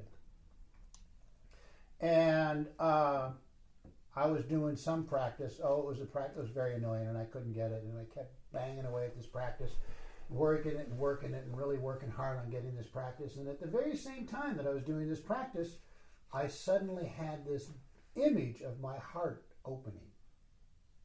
And it just became this sun in the middle of my chest. I could even see it, this sun in the middle of my chest, just radiating in all directions, the most glorious colors. But I didn't care about that because I wanted to get this practice done. But there it was, glowing away. And then when the retreat was over, it was still there. It was still glowing, you know, this sun in the middle of my chest. And I went directly from Philadelphia, drove right up to the abode, because I think you were at the abode at the time, and to do some work, you know, do a retreat or do a workshop or something, run a camp, I don't know. And I got to the top of the hill in the abode, and I got out of the car and walked around waiting for someone to comment on the sun in my chest. Nobody did. I was very disappointed that nobody could see how radiant I was. I knew how radiant I was, but nobody else could see it because they all saw the me that they knew me to be. And pretty soon the sun faded and I became the me that I knew me to be. Okay, that's kind of how these things work. But I never forgot the sun in my chest, right? That I had that experience. And it continues to this day to be part of my being, right? So you have these experiences that enable you to understand that you are so much more than you think yourself to be.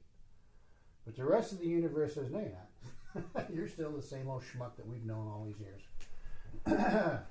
You know better. But you don't have to try to convince anybody. Okay? Not necessary. Okay, as the Tibetans say, the change in your realization is going to bring a change in the subtle form of your being. In fact, most people can't see it, but your subtle body has now become more beautiful.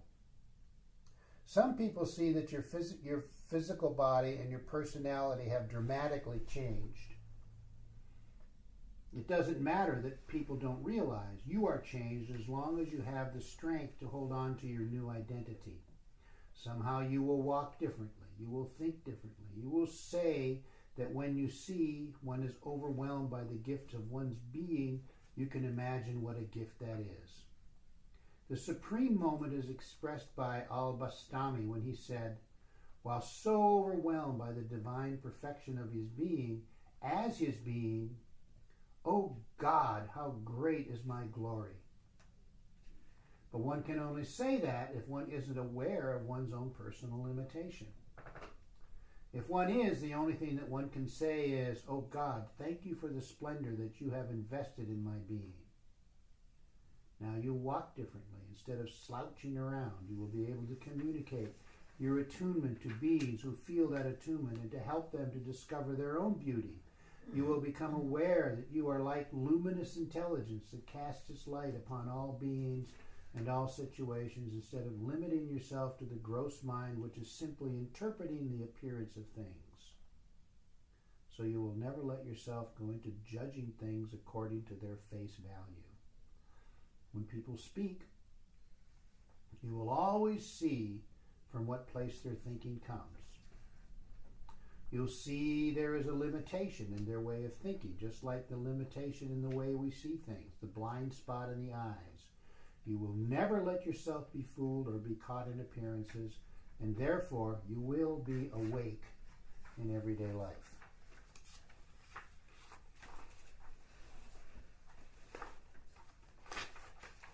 Wow, we're more than halfway through.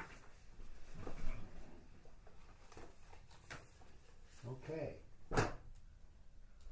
That's a lot that we, sometimes. That was like a week's worth. All in just a few hours. It's actually several months' work, or several years' work. Several years' work, yeah. Several years' work. Yeah.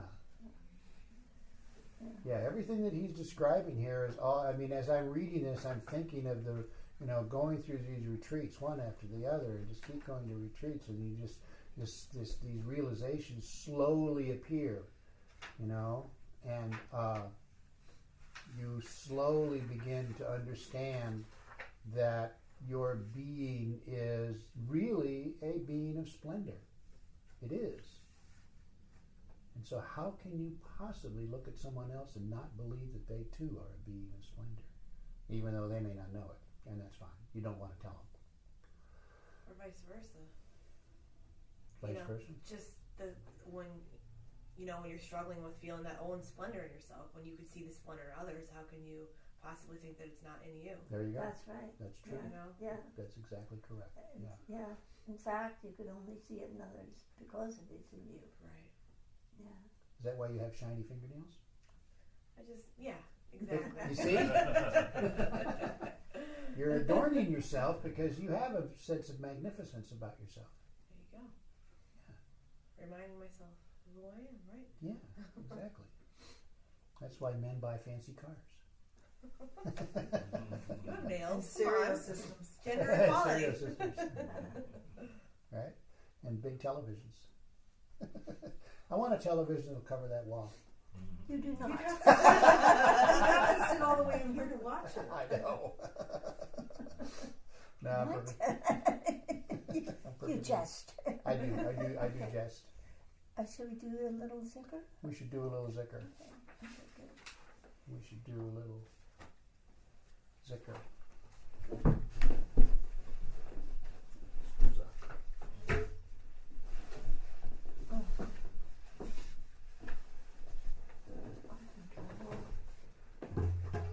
I'm going to sit in the chair. You're going to sit in the chair? Yeah, if you don't mind. Going to wimp out, are you? Yes. It's Get almost a circle. cushion if you want. Yeah.